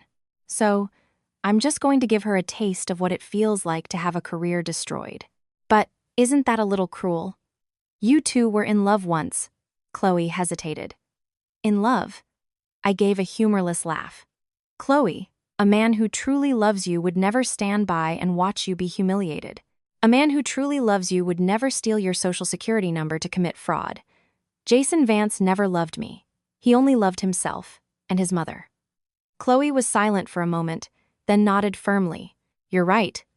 So, what's the plan? Simple. I smiled. Jason's company is currently selecting its Employee of the Year. He's one of the top candidates. I just need to accidentally let our old senior, the HR director, know about the whole identity theft and loan fraud incident. What do you think a multinational corporation that values professional ethics will do with an employee who has such a stain on his record? Oh my God, he won't just lose the award. He could get fired. Chloe clapped her hands, then looked at me with a complex expression. Emily, you've really changed. Yes, I have, I said with a sad smile. But I'd rather be this ruthless version of myself than continue being the naive Emily Carter who let people walk all over her. After dinner, as I was getting into my car, Chloe suddenly hugged me. Emily, whatever you do, I support you. But promise me one thing. Don't let yourself become like them. I promise, I said, patting her back. When I got home, I opened my laptop and started composing an email. The recipient, the HR director at Jason's company. The email was brief and objective. I laid out the facts, attaching a copy of the loan settlement that showed my name but Jason's phone number, along with the recording of his mother's confession. I didn't ask for him to be fired. I ended with a polite, professional closing. Asterisk. I hope the company will take measures to reinforce its employee code of conduct to prevent any future legal liabilities. Asterisk. The moment my finger clicked the send button, it trembled slightly, but I had no regrets. Asterisk. This, Jason, is the price you have to pay. Asterisk. The next few days passed in a peaceful quiet. The Vances didn't bother me. They were likely terrified I'd release the recording. But I knew this was just the calm before the storm. A week later, my premonition came true. Late one afternoon, I received a call from an unknown number. Emily Carter. The moment I answered, Jason's voice, choked with rage and despair, roared through the phone. Why did you do it? Why would you want to destroy me? What did I do? I asked calmly. Don't pretend. My Employee of the Year award was revoked. The leadership called me into HR for a meeting, said I had ethical issues. Did you send them an email? Did you report me? I didn't report you, I replied coldly. I simply stated the facts. He was so angry, he was choking. Emily Carter, I never knew you were so malicious. We were in love once. Do you hate me so much that you had to ruin my entire career? I don't hate you, I said. I'm just doing what needs to be done. What needs to be done is destroying my future, he screamed. You destroyed your own future. My voice was like a razor. Jason, the moment you used my SSN to commit fraud, you should have been prepared for this day. The other end of the line was filled with his heavy, ragged, breathing. After a long moment, he hissed through his teeth. "Fine. Emily Carter, you are ruthless, but you just wait. I won't let you get away with this. I'll be waiting." With that, I hung up. This time, I didn't block the number. I wanted them to know I wasn't afraid. The next morning, as expected, Eleanor Vance called. It was another tirade of the foulest curses imaginable. I silently held the phone at a distance, patiently waiting for her to finish before I spoke. "Mrs. Vance, are you done? If so, I'm hanging up." "You dare hang up on me? Let me tell you, Emily Carter, you ruined my son, so I'll ruin you. I'm coming to your office tomorrow to tear the place apart. I'll let all your colleagues know what a scheming, evil woman you are." "Fine," I said with a small laugh. "Go ahead. But just a reminder, my office building has security. You might not even make it past the front desk. And furthermore, if you dare to cause a scene, I will immediately post that recording online for the entire country to hear how you encouraged your son to commit fraud. And another thing, I added a final, fatal blow. Your youngest son, Ryan. He works for a federal agency, doesn't he? I know exactly which one. How do you think his superiors would react if they found out he has a brother who's a loan shark's victim and a mother who's a co-conspirator? What do you think would happen to his precious career?" The other end of the line went dead silent, a chilling silence. "Mrs. Vance," I said, my voice low and slow, "let's just end it here. You don't bother me, and I won't bother you. Wouldn't that be for the best?" "Don't you get cocky," she spat, one last venomous curse. "The Vance family will never forgive you." "I'll be waiting," I said, and hung up, slumping back in my chair. My mother brought me a glass of warm milk. Was it them again? "Yes, Mom." I took the glass. "But I think they'll be quiet for a while. They care about their reputation more than anything. They won't risk it." "Good." My mother sat beside me, stroking my hair. "Emily, now that this is over, what are your plans for the future?" "Plans?" I paused. "I'm not rushing you to get married again. I just hope you can step out of this darkness soon and start a new life." "I will, Mom." I took her hand. "But not right now." "Then when?" "When I have completely settled all the scores with the Vance family," I said, my gaze fixed and determined. "It's almost over, Mom. Almost." My mother didn't ask any more questions, just hugged me gently. I knew what she was worried about. She was afraid I'd be consumed by hatred, that I wouldn't be able to escape this quagmire. But I knew exactly what I was doing. This wasn't blind revenge. This was about reclaiming my dignity, about proving to those who would bully others that I was not to be trifled with. The phone rang again. Another unknown number. I frowned and answered. "Emily? It's me, Ryan." The voice of Jason's younger brother was tired and frayed. "Can we meet and talk, just for a little while? Just you and me? Alone?" I asked, wary. "Yes, just the two of us." I thought for a few seconds. "Fine. Time and place? 3 p.m. tomorrow. The Daily Grind. Deal." Hanging up, I frowned. What did Ryan want? To apologize on his brother's behalf? Or was this another trap? Whatever it was, I was ready. The next day, I arrived at the Daily Grind at 3 p.m. sharp. Ryan was already there, sitting at the same secluded corner table where the last confrontation had happened. He looked younger than Jason, with similar features, but his demeanor was much gentler, almost shy. Seeing me approach, he quickly stood up and awkwardly pulled out a chair for me. "Emily, you're here." "Just Emily is fine," I said, sitting down and ordering a lemonade, getting straight to the point. "What did you want to see me about?" Ryan wrung his hands, his face a mask of internal conflict. He waited until the server brought my drink before taking a deep breath and starting hesitantly. "Emily, on behalf of my mother and my brother, I want to sincerely apologize for everything that's happened." I raised an eyebrow, a little surprised, but kept my expression neutral. "If you only asked me here to apologize, it's not necessary. They were the ones who wronged me, not you." "But I'm a member of the Vance family," he said with a pained, twisted smile. "And besides, I was an indirect beneficiary of their wrongdoing." I crossed my arms, waiting silently for him to continue. "The $10,000 my brother borrowed using your identity. It was, in fact, used for the down payment on my condo. He stared at the floor, unable to meet my eyes. I found out about it when I accidentally overheard my brother arguing with my mother. But by then, the money had already been paid to the developer. I didn't have any way to pay it back. "So, what's your purpose in telling me this today?" I asked coldly. "Don't tell me your conscience got the better of you, and you're here to confess." "I want to make it up to you," he said, looking up, his eyes suddenly serious. "I know the money has been repaid, but nothing can compensate for the emotional trauma you've endured. So, I want to tell you a secret. A secret that might be very useful to you." Now I was interested. What secret? Ryan glanced around, making sure no one was listening, then leaned forward and whispered, "About my brother." I don't think that $10,000 was the only loan he took out. My heart skipped a beat. A chill ran down my spine. "What do you mean?" "Last night, I overheard him on the phone.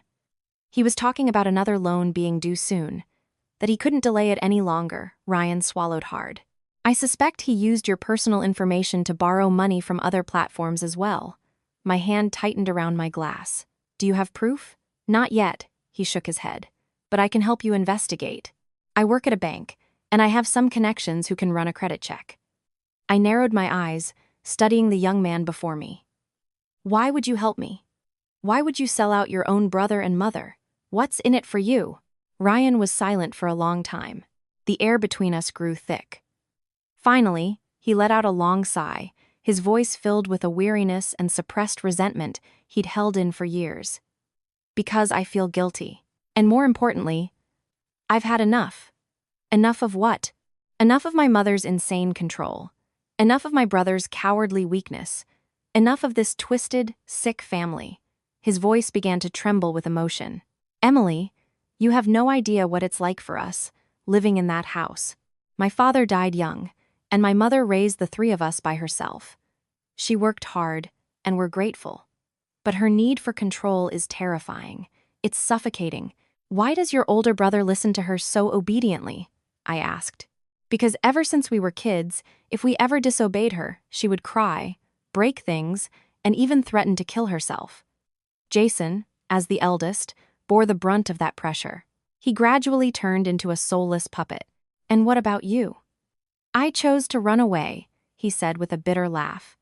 "I went to college in a different state, got a job far from home, but it was useless. My mother still controlled every aspect of my life through the phone. This condo was her idea. She said I was old enough to get married, and no one would marry a man without a house. So she forced Jason to come up with the money. And you just accepted the dirty money your brother got by stealing my identity." My voice was ice. His face went pale. "At first, I honestly didn't know where the money came from. He just said he had a way to get it, told me not to worry. By the time I found out, it was too late. So now your conscience is bothering you, and you've come to tell me." "Yes, but that's not the whole story," he said, looking me straight in the eye, a cold, calculating glint in his gaze. "I also want to use this opportunity to escape that house." "How?" "If my brother has truly broken the law and gets arrested, my mother will fall apart. She'll focus all her energy on him. She won't have the time or energy to control me anymore," he said with a brutal honesty that was chilling. "I know this sounds selfish and horrible, but I honestly can't take another day of it."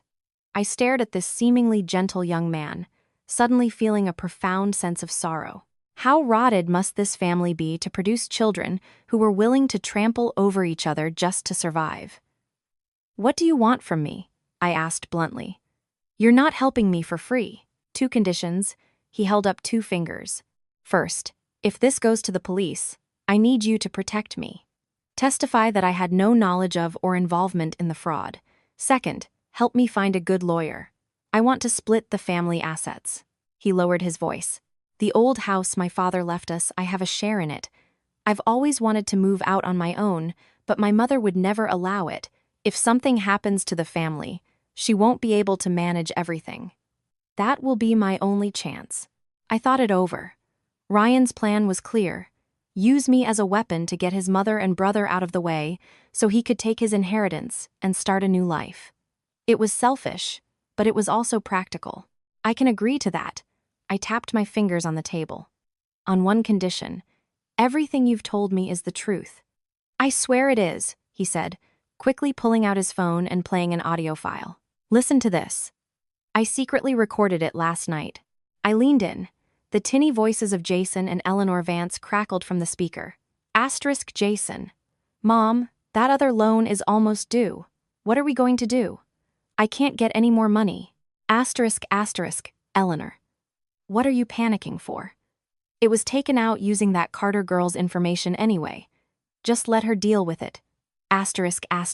Jason. But she knows now. What if she calls the police? Asterisk. Eleanor. Let her try. If she doesn't pay, I'll go to her parents' jobs and raise hell. Let's see if her precious Carter family can handle that kind of public humiliation. Asterisk. The recording ended. A cold wave washed over me. I had thought getting my $15,000 back was the end of it. I never imagined this family's shamelessness was so boundless. Were they planning to use me as their personal ATM forever? What do you want to do? I looked up at Ryan.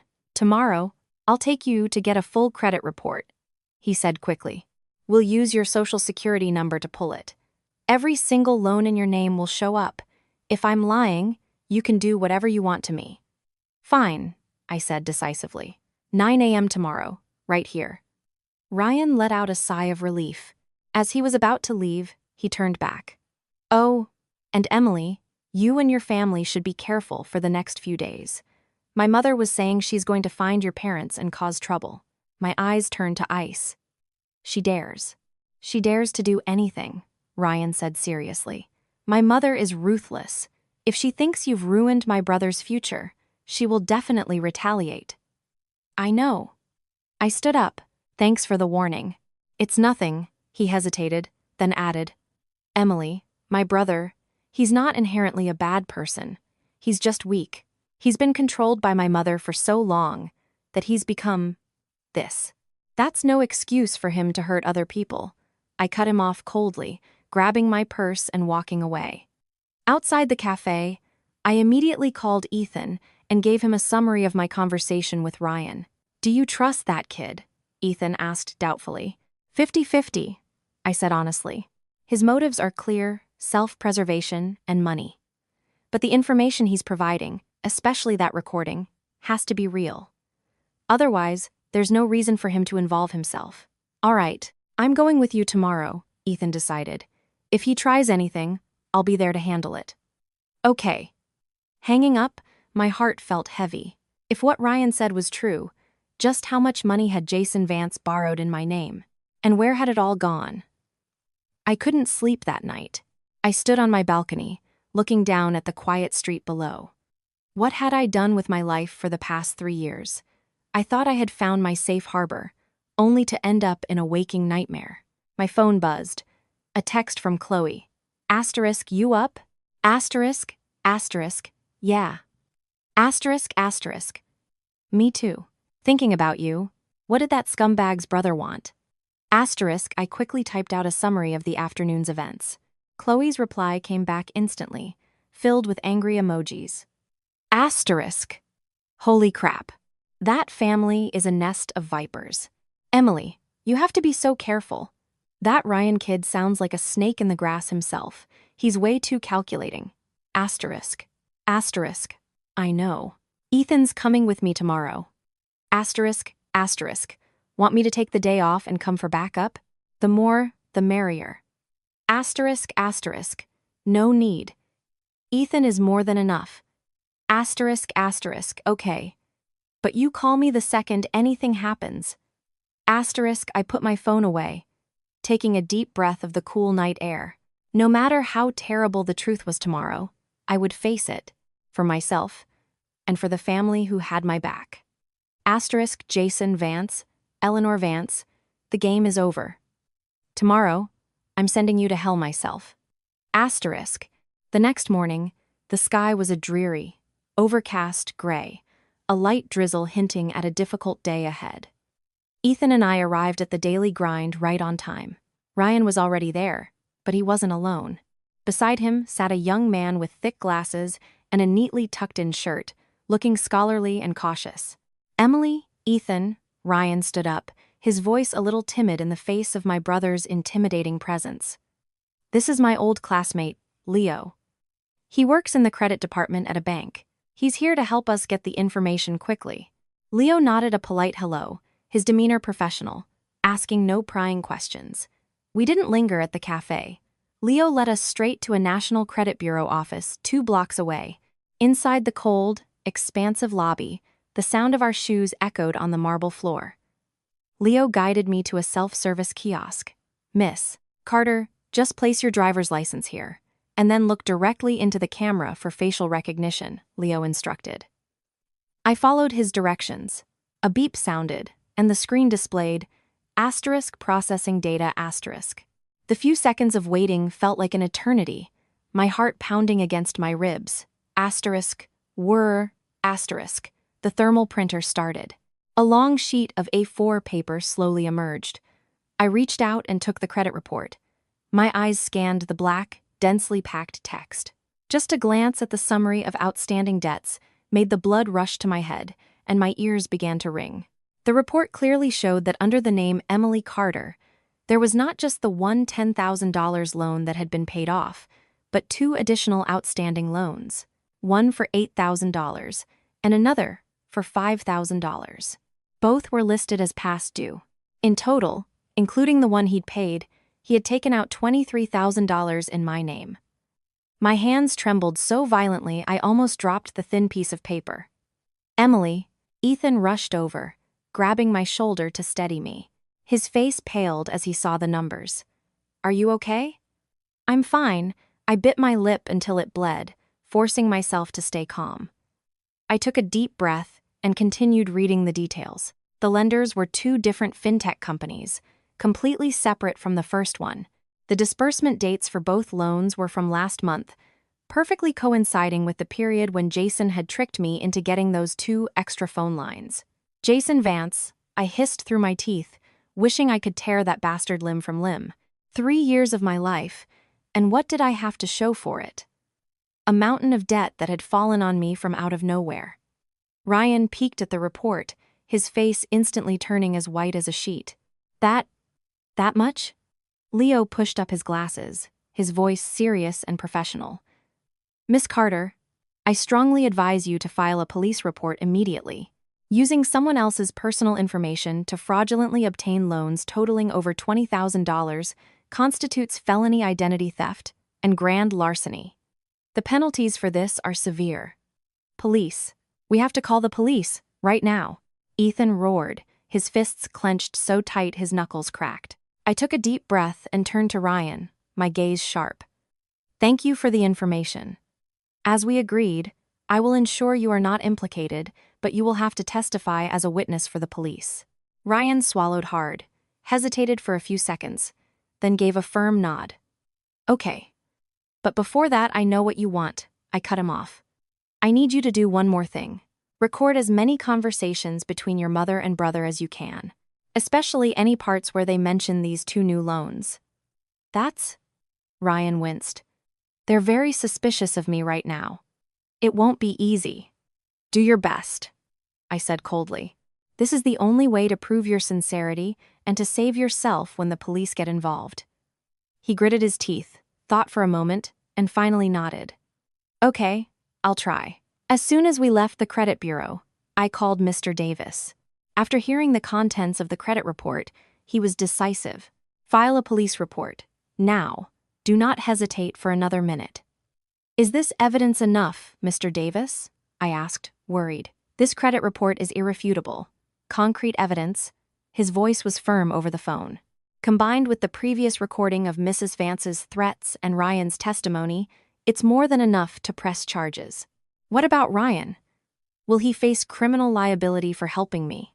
If he genuinely did not participate in the fraud, did not use the money, and proactively comes forward to cooperate with the investigation, the police will likely consider granting him immunity or leniency. But the final decision depends on their investigation." "I understand. Thank you." Hanging up, I turned to Ethan. "Let's go." To the police station.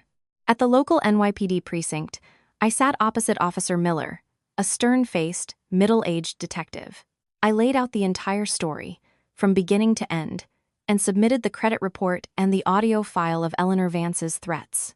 Officer Miller's brow furrowed as he reviewed the evidence, his demeanor becoming extremely serious. "Miss Carter, rest assured, we will open a formal investigation into this matter immediately. If your claims are substantiated, Jason Vance's actions constitute grand larceny and identity theft." "What about his mother?" I pressed.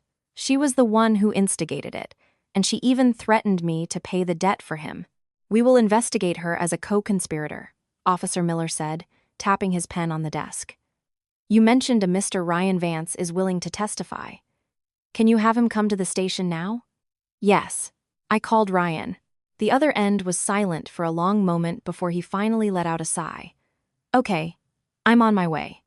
While we waited, I called my parents. The moment my mother heard I was saddled with another $13,000 in debt, she broke down crying over the phone. My father flew into a rage, screaming that he was going to go over to the Vance house and kill them. Luckily, Noah and Liam were there to hold him back. "Dad, Mom, everyone calm down and listen to me." I yelled into the phone, trying to soothe them. "I've already reported it to the police. They've opened a case. This time, I will make sure their entire family goes to prison." "How? How will they be punished?" My father's voice trembled with fury. $23,000. Those bastards are trying to ruin our family. "It'll be okay, Dad. Trust me," I said firmly. About an hour later, Ryan arrived at the precinct. He looked pale, with beads of cold sweat on his forehead, but he dutifully sat down to give his statement. He handed over the secret recording of his mother and brother's argument and recounted everything he knew. After taking his statement, Officer Miller stood up. "We will be bringing Jason Vance and Eleanor Vance in for questioning today. In the meantime, please keep your phones on and be available to cooperate with our investigation at any time." Leaving the police station, the sky was still a gloomy gray. Ryan hurried after me and tugged on my sleeve. "Emily, what I did, was it too cruel to my own family?" I stopped and looked him in the eye. "Cruel? When your brother stole my identity and buried me in debt, was he thinking about being cruel? When he was pushing me towards financial ruin, did the word cruel ever cross his mind?" "That's not what I meant," he mumbled, looking down. "I'm just scared. If my mother finds out I was the one who turned her in, that's your problem." I cut him off coldly. "You chose this path." He fell silent. As I turned to get into Ethan's car, he called out again. "Emily, if my mother and brother really do go to prison, will you still help me find a lawyer to handle the inheritance, like you promised?" "I will," I replied without looking back. "Provided that everything you told the police today was the truth. I guarantee it." The drive home was heavy with a tense silence. "Do you think we can trust that Ryan kid?" Ethan asked, his eyes on the road. "Half trust, half doubt," I replied warily, leaning my head against the window. "He's acting out of self-preservation and a desire for the family assets, so the information he provided is almost certainly true. He wouldn't risk getting himself in trouble otherwise." "Makes sense," Ethan nodded, but his voice was tinged with worry. "But Emily, this has escalated. You need to be prepared. The Vances won't go down without a fight. Especially Eleanor. I saw the look in her eyes at the wedding. She's not a reasonable person. She's a vicious, manipulative woman who will stop at nothing." "I know," I closed my eyes. "We'll just have to deal with whatever comes our way." But deep down, a dark premonition began to form. A cornered animal like Eleanor Vance. What terrible things would she be capable of? When I got home, my mother ran to meet me, her eyes swollen. "Emily, what did the police say?" "They've opened an investigation, Mom." I hugged her, patting her trembling back. "Don't worry. We have a very strong case." "I'm not worried about the money," she sobbed. "I just feel so sorry for you. Why did my daughter have to suffer so much, getting involved with such a demonic family?" "It's over now, Mom," I said softly, trying to comfort her. But was it really over? I didn't know. I only knew that the bloodiest battle had just begun. That night, I received a text from an unknown number. *Emily Carter. You just wait. Asterisk. It had to be Jason or Eleanor. I didn't bother replying, just blocked the number. But the tension in my mind ratcheted up another notch. The next morning, my dark premonition became reality. I woke up to my phone buzzing nonstop, dozens of calls from unknown numbers, one after another. I answered one, and a torrent of vulgar curses immediately filled my ear. The debt collectors for the other loans had started their campaign of harassment. I gritted my teeth and blocked each number, but as soon as I blocked one, another would call. The lending companies had hundreds of burner numbers for this exact purpose. In the middle of this chaos, Chloe called, her voice frantic. "Emily, open your building's residence group chat. Right now." My heart leaped into my throat. I quickly opened the app. The first thing I saw was a picture of my front door. Scrawled across the dark wood in bright, dripping red spray paint were the words, "Pay your debts." Beneath the picture was a message from an anonymous account. Asterisk apartment, 502. Emily Carter is a deadbeat who took out predatory loans. Shameless woman. Asterisk. The group chat was exploding. Asterisk. Oh my God, 502 took out loans from loan sharks. That's terrifying. Asterisk, asterisk, where is building management? How did they let thugs into the building to do this? Asterisk, asterisk. Kick her out. What if the debt collectors come back and set the place on fire? The whole floor will be in danger. Asterisk, I was shaking with fury. The Vances truly had no shame. They had deliberately given my address to the debt collectors, using them as a weapon to try and force my hand. Just then, my doorbell rang shrilly. Through the peephole, I saw 3 or 4 heavily tattooed, menacing-looking men in the hallway. One of them was kicking my door repeatedly. "Emily Carter, open up." Got the guts to borrow money but not to pay it back? You can run, but you can't hide. My mother was pale with fear, clutching my arm. "Emily, what do we do?" "Call the police," I said with a terrifying calm, dialing 911. "Hello, 911? I'd like to report a group of criminals gathered outside my apartment, vandalizing my property and threatening my life." I deliberately raised my voice so they could hear. "The police are on their way. You try breaking down this door. Breaking and entering. Armed robbery. That's enough to send all of you to prison for a long time." The thugs outside heard me and paused. They cursed a few times, then stomped away. 10 minutes later, building management called. "Miss Carter, we've sent someone to clean the paint off your door, but those men said they would be back. Perhaps you should consider staying somewhere else for a few days? The other residents are very concerned." "That won't be necessary," I refused flatly. "If they come back, I will call the police again. I am the victim here. The ones who should be hiding are the criminals, not me." Hanging up, I took a deep breath and called Officer Miller. "Officer Miller, the debt collectors came to my home and vandalized my door." I recounted the incident. "We'll send a patrol car to your area," he said, his tone serious. "And Miss Carter, I have an update for you. Jason Vance and Eleanor Vance were brought in for questioning. However, Mrs. Vance is in a highly agitated state. She's screaming and demanding to see you." "I will not see her," I said coldly. "I would advise against it as well." He sighed. "Let us finish the interrogation first. This case involves multiple loans and requires time to build a solid file. It won't be resolved in a day or two." "I understand. Thank you." The next 2 days were eerily quiet. The debt collectors didn't return. The chatter in the residence group chat died down. But I didn't let my guard down. A cornered beast like Eleanor Vance was bound to lash out, and I was right. On the afternoon of the 3rd day, I was working on my computer when my phone rang. It was Ryan. His voice was panicked, as if he were running for his life. "Emily, it's bad. My mother. She's been released from the police station." "What?"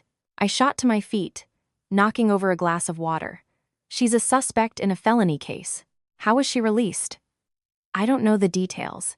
I think my brother's lawyer posted bail for her, citing health reasons," Ryan panted. "The problem is, she came home looking murderous, found a crowbar in the garage, and stormed out.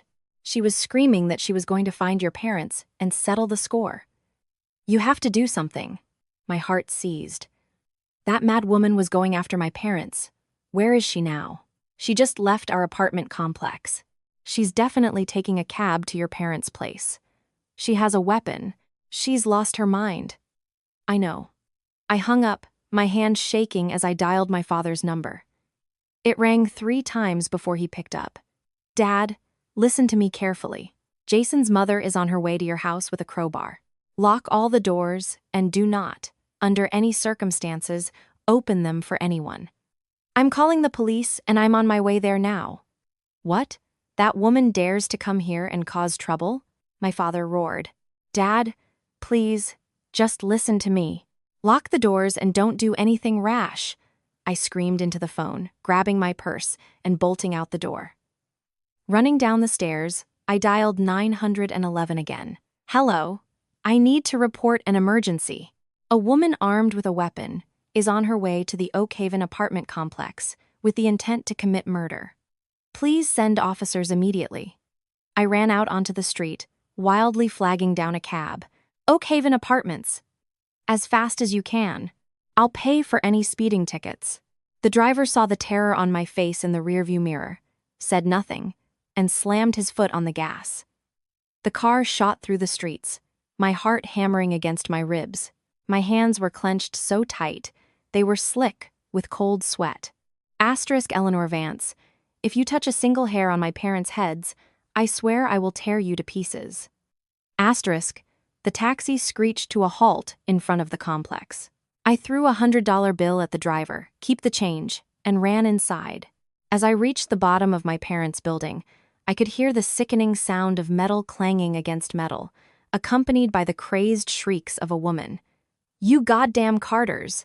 Open this door! Give me your daughter! You dared to put my son in jail?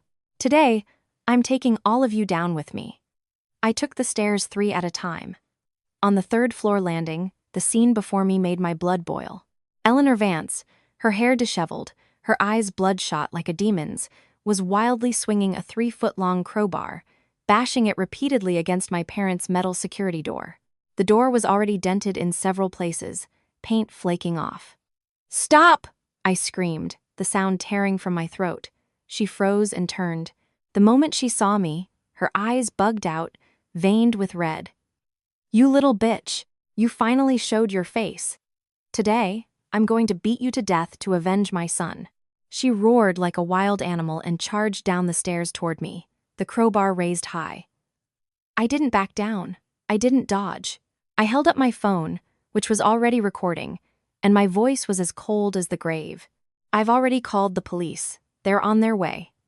Eleanor Vance, you're armed and attempting to commit murder. That's another felony on top of everything else. Get ready to rot in prison. She faltered for a second, but her madness had completely consumed her reason. Police? Go ahead and call them. Let's see if they get here in time to save you or to collect your corpse. The crowbar sliced through the air, whistling as it came straight for my head. I instinctively threw my arm up to block, squeezing my eyes shut, bracing for the bone-shattering impact. But the pain never came. Asterisk clang. Asterisk. A large, powerful hand shot out from behind me, catching the crowbar in midair.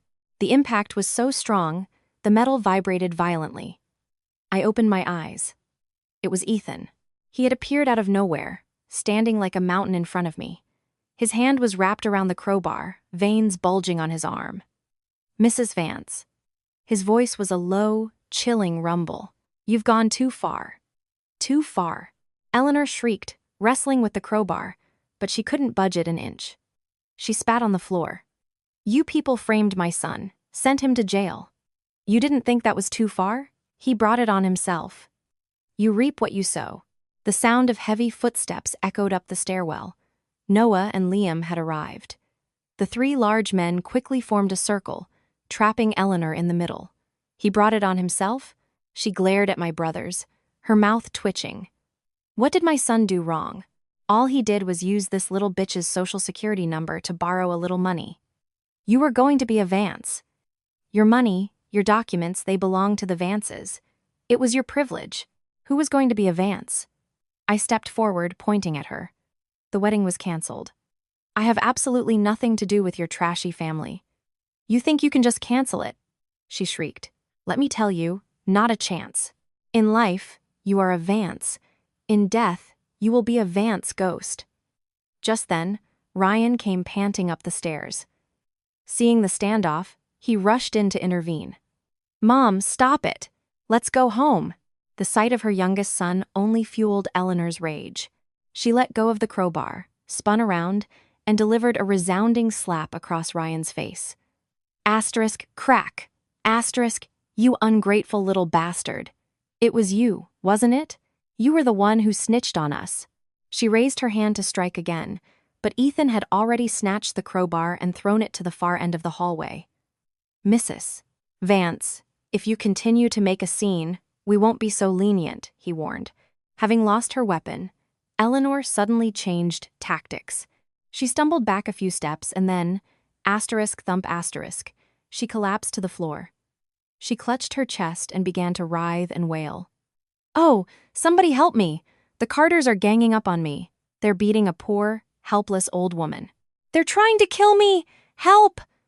The commotion caused neighbors to crack open their doors, pointing and whispering. Just then, the piercing wail of police sirens grew louder from the parking lot below. A few minutes later, Officer Miller and 2 other officers came running up the stairs. The moment Eleanor saw the uniforms, she acted as if she'd found her savior. Instead of being scared, she cried even more pathetically, crawling over and grabbing onto Officer Miller's pant leg. "Officer, thank God you're here. They beat me. They framed my son and sent him to jail. And now they ganged up to beat me half to death. Look!" She rolled up her sleeve, revealing a large, yellowish-green bruise on her arm, clearly an old injury, but she shamelessly passed it off as new. Officer Miller frowned at the chaotic scene and turned to me. "Miss Carter, what's going on here?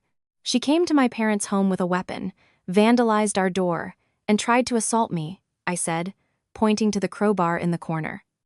"That's her weapon." "You're lying," Eleanor shrieked. "That's a cane I use for self-defense. They ganged up on me, stole my cane, and beat me with it. Self-defense requires a 3-foot-long crowbar?" Noah scoffed. "Mrs. Vance, this hallway has security cameras. Would you like the officer to pull the footage and see who started this?" At the mention of cameras, Eleanor flinched, but she quickly resorted to playing the victim. "I don't know. I don't care. The point is, they beat me. I demand to be taken to a hospital for an injury assessment. I'm pressing charges for assault." Officer Miller, clearly getting a headache from her screaming, waved his hand. "All right, everyone be quiet. We'll take all of you down to the station to sort this out." At the station, Eleanor continued her performance, insisting that my 3 brothers had ganged up on her. My parents and brothers were so furious they were practically shaking, but they held their tongues. After taking our statements, Officer Miller pulled my family into a small room and sighed. "Miss Carter, Mrs. Vance is insisting on a medical examination. We've sent an officer to take her to the hospital. If the report shows she has any injuries, even minor ones, your brothers could be in legal trouble. We swear we never touched a hair on her head," Liam said, slamming his fist on the table. "I believe you," Officer Miller nodded, "but she's adamant the bruise on her arm is from you. And during the struggle, your brother did, in fact, take the crowbar from her." "I took it," Ethan said calmly, "but it was an act of self-defense. I absolutely did not hit her." "We'll need clear evidence of that," Officer Miller said. "But rest assured, we will pull the security footage and conduct a fair investigation." As he was speaking, a young officer rushed in and whispered something in his ear. Officer Miller's expression changed dramatically. He looked up at us, his eyes filled with a complex mix of emotions. Eleanor Vance just collapsed at the hospital. We were all stunned. "Collapsed?" my mother whispered. "Is it serious?" "The ER doctors have diagnosed her with an acute myocardial infarction, a massive heart attack. It was likely triggered by extreme emotional distress," he said, clicking his pen. "She's being rushed into emergency surgery now. Her family is demanding that you be present at the hospital." "We're not going," I said flatly. "She brought this on herself. It has nothing to do with us." "Miss Carter," Officer Miller advised in a sincere tone, I understand the conflict between your families is severe, but right now, a life is on the line. As individuals who were directly involved in the preceding altercation, I strongly recommend you go to the hospital. It will prevent her lawyers or public opinion from using your absence against you later. I looked at my parents and brothers. My father gave a heavy nod. Finally, I gritted my teeth and agreed. Fine, we'll go. The hospital hallway reeked of antiseptic. Pale fluorescent lights shone down on the cold waiting room chairs. Ryan Vance was slumped over in front of the operating room doors, his head in his hands, looking utterly defeated. When he saw my family approach, he looked up, his eyes a mixture of resentment, helplessness, and a strange sort of plea. "How's your mother?" I asked coldly. "Still in surgery," Ryan mumbled. His voice choked. "The doctor said it's very serious. My mother has a history of hypertension." We said nothing more, finding a row of empty chairs a short distance away to wait. No matter how hateful Eleanor Vance was, a human life was now hanging by a thread. Silence enveloped us.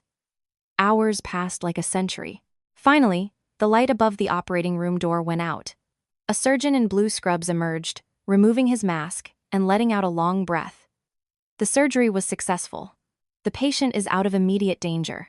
However, due to her age and pre-existing conditions, she will need to be monitored in the intensive care unit. Ryan broke down in tears of relief, rushing after the doctor to handle the paperwork. My family also breathed a collective sigh of relief. At the very least, we didn't have a death on our conscience. "What now, Emily?" Noah asked quietly. I stared at the closed doors of the ICU. "We wait for her to wake up." We stayed at the hospital all night. The next morning, the doctor informed us that Eleanor had regained consciousness and could receive visitors, but only one at a time to avoid agitation. Ryan went in first. About 10 minutes later, he came out, his face pale, and stared at me. "Emily, my mother wants to see you." "Alone." I nodded, straightened my clothes, and pushed open the door. On the sterile white bed, Eleanor Vance lay frail and weak, tubes and wires connecting her to a symphony of beeping machines. Overnight, she seemed to have aged 20 years, her face gaunt and wrinkled. But when her eyes met mine, the malice was still there, sharp as poisoned daggers. "Are you satisfied now?" she rasped, her voice like sandpaper. "I don't know what you mean," I said, pulling up a chair and sitting a few feet from her bed. "Getting my son arrested, stressing me into a heart attack. Aren't you satisfied?" she sneered. "Emily Carter. I never knew you were so venomous." "I was simply protecting my legal rights," I replied, my voice perfectly level. "Rights?" She made a sound of contempt. "What rights do you have? You were going to be a Vance. Everything you own, your money, your identity, it belongs to the Vance family. So what if my son used your SSN to borrow money? It was your honor. You should have been grateful." I almost laughed. She was truly incurable. Lying on her deathbed, and her toxic, patriarchal mindset was still firmly in place. "Mrs. Vance, you should get some rest." I stood up, having no desire to argue with a madwoman. "I'll be leaving now." "Stop!" she suddenly shrieked, trying to sit up but grimacing in pain. "Let's make a deal." I paused. "What deal?" "You drop the charges, you let Jason go, and I will leave your parents alone," she panted, her eyes flashing with a threat. "If you don't, I swear, the day I get out of this hospital, I will go to your parents' workplaces every single day and raise hell. I'll do it until they're both fired and lose their pensions." I stared at the pathetic woman on the bed and suddenly felt a wave of pity for her. "Mrs. Vance, are you aware that you are currently out on bail pending an investigation?" I walked slowly back to her bed, bent down, and looked her straight in the eye, enunciating each word. "If I were to report to the police right now that you are attempting to blackmail a key witness, your bail would be instantly revoked, and you would be sent straight to a pre-trial detention facility. Do you think, in your current state, you could survive a few years in prison?" Her face went white, her lips trembling, unable to form words. "And another thing," I delivered the final blow. "Do you know who provided me with the evidence? Your precious youngest son, Ryan. He gave the police the audio recording of you, encouraging Jason to commit fraud." With your own son's testimony against you, do you really think you and Jason have any chance of getting away with this? What? Eleanor's eyes bugged out, the whites showing. That ungrateful animal. He's not an animal. He just wants to live a normal life, I said coldly. Mrs.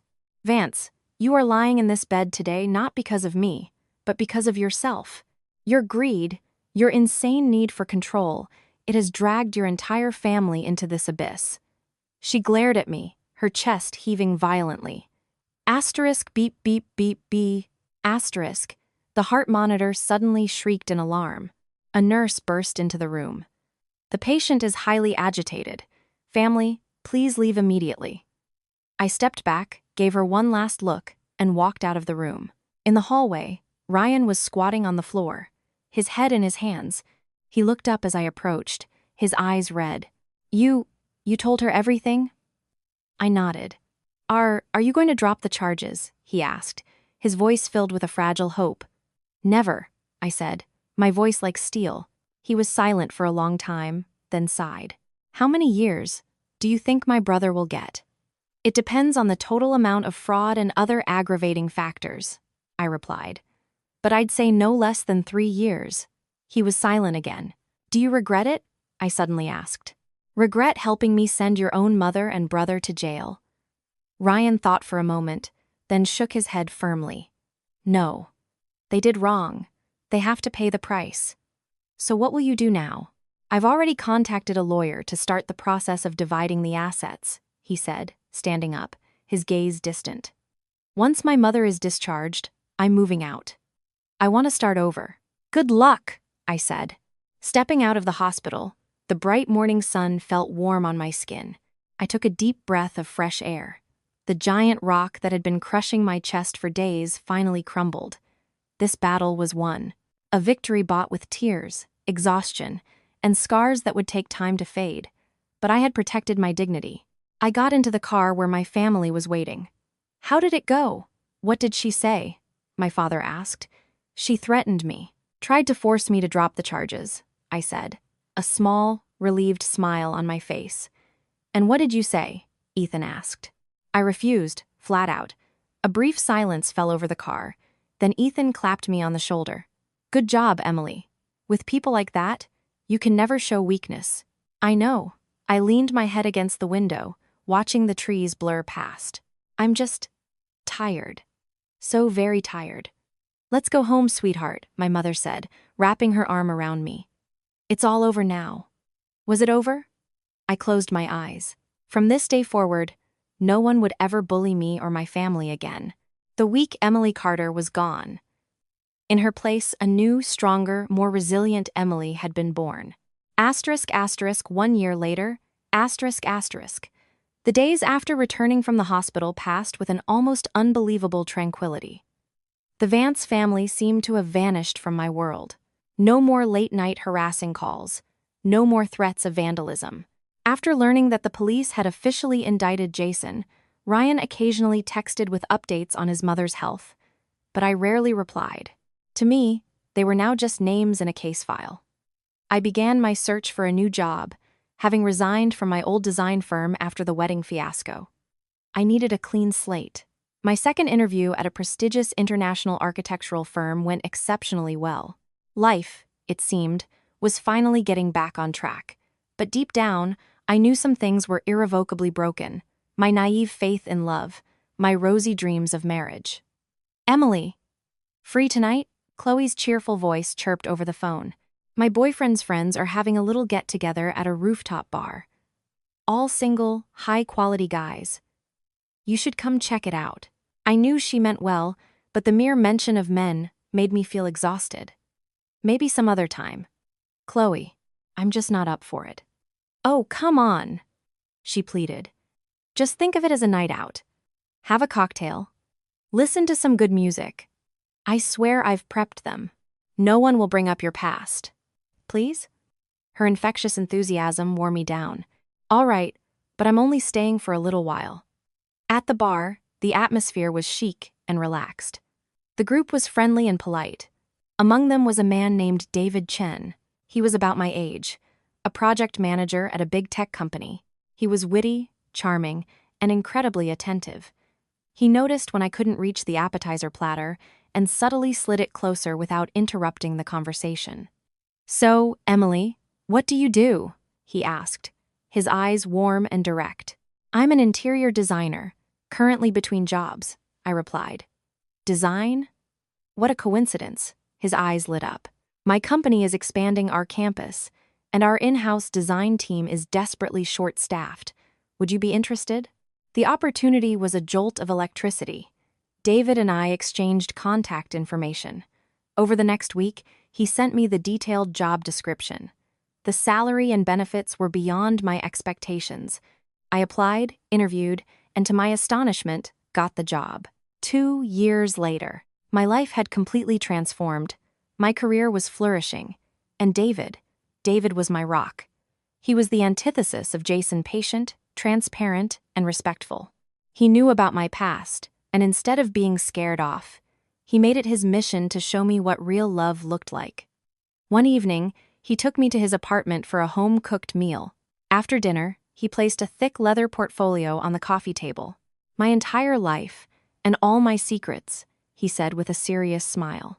Inside was everything: the deed to his condo, his bank statements, a spotless credit report, his full medical history, and even a printout with the contact information of his ex-girlfriend.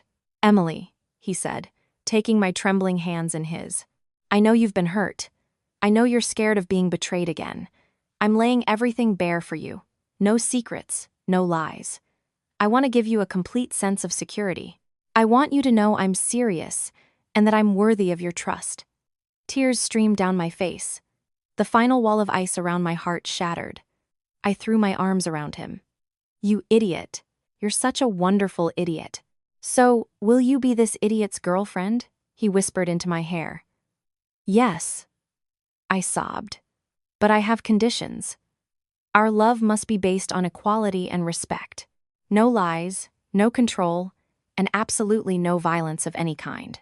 "I swear on my life," he said, his smile as bright as the sun. 3 years later. The trial had concluded months ago. Jason was sentenced to 7 years in prison for multiple counts of fraud and attempted kidnapping. Eleanor, due to her failing health, received 3 years of house arrest. Ryan had taken his share of the inheritance and moved to the West Coast, starting a new life. One afternoon, I was at the mall when I saw a familiar, yet tragically altered figure. An elderly woman in a wheelchair, her face slack from a stroke, her eyes vacant. It was Eleanor Vance. Our eyes met for a fleeting second. She flinched, a flicker of shame crossing her ravaged features before she looked away. I felt nothing. Not hatred, not pity. Just a profound sense of peace. The war was truly over. That night, David picked me up for dinner. As soon as I got in the car, I turned to him, my eyes sparkling. "David, do you still have that ring?" He was so shocked he almost slammed on the brakes. "Emily, are you?" "I'm ready," I said, my voice clear and steady. "I want to marry you." Our wedding was held in a small, beautiful garden filled with white roses, surrounded only by our closest family and friends. My father walked me down the aisle, his eyes filled with tears of joy. My 3 brothers stood cheering, their happiness radiating from them. As I looked at David waiting for me at the altar, his eyes shining with a love so pure and unwavering, I knew I had finally found my way home. The past was a scar, a painful reminder of a lesson learned, but it no longer had the power to define me. Later that evening, as we danced under the stars, I saw a familiar figure standing at the edge of the garden. Ryan. He looked healthier, more at peace. He raised his glass to me in a silent toast. I smiled and raised mine in return. The past was finally laid to rest. Epilogue. A year later, our daughter Grace was born. Holding her in my arms, with David by my side, I felt a completeness I had never known. The demons of my past were gone, replaced by the overwhelming love of my new family. One day, a small package arrived. Inside was the delicate gold chain, expertly repaired, with a simple, handwritten note. Asterisk. What was lost is now returned. Wishing you a lifetime of peace and happiness. Ryan. Asterisk, I smiled, closed the box, and placed it at the very back of a drawer. Some things from the past were best left there. That night, standing on our balcony with David, watching the city lights twinkle below, he wrapped his arms around me. You know, the luckiest day of my life was when you walked into that bar. I leaned back against his chest, feeling his steady heartbeat. Me too, I whispered. Thank you for teaching me how to believe in love again. The night breeze was gentle. I closed my eyes, filled with a perfect sense of peace. The road ahead would have its challenges, but I was no longer afraid. I had learned to love and protect myself, and I had a family, a true home, built not on control and lies, but on a foundation of respect, trust, and a love that was, finally, real.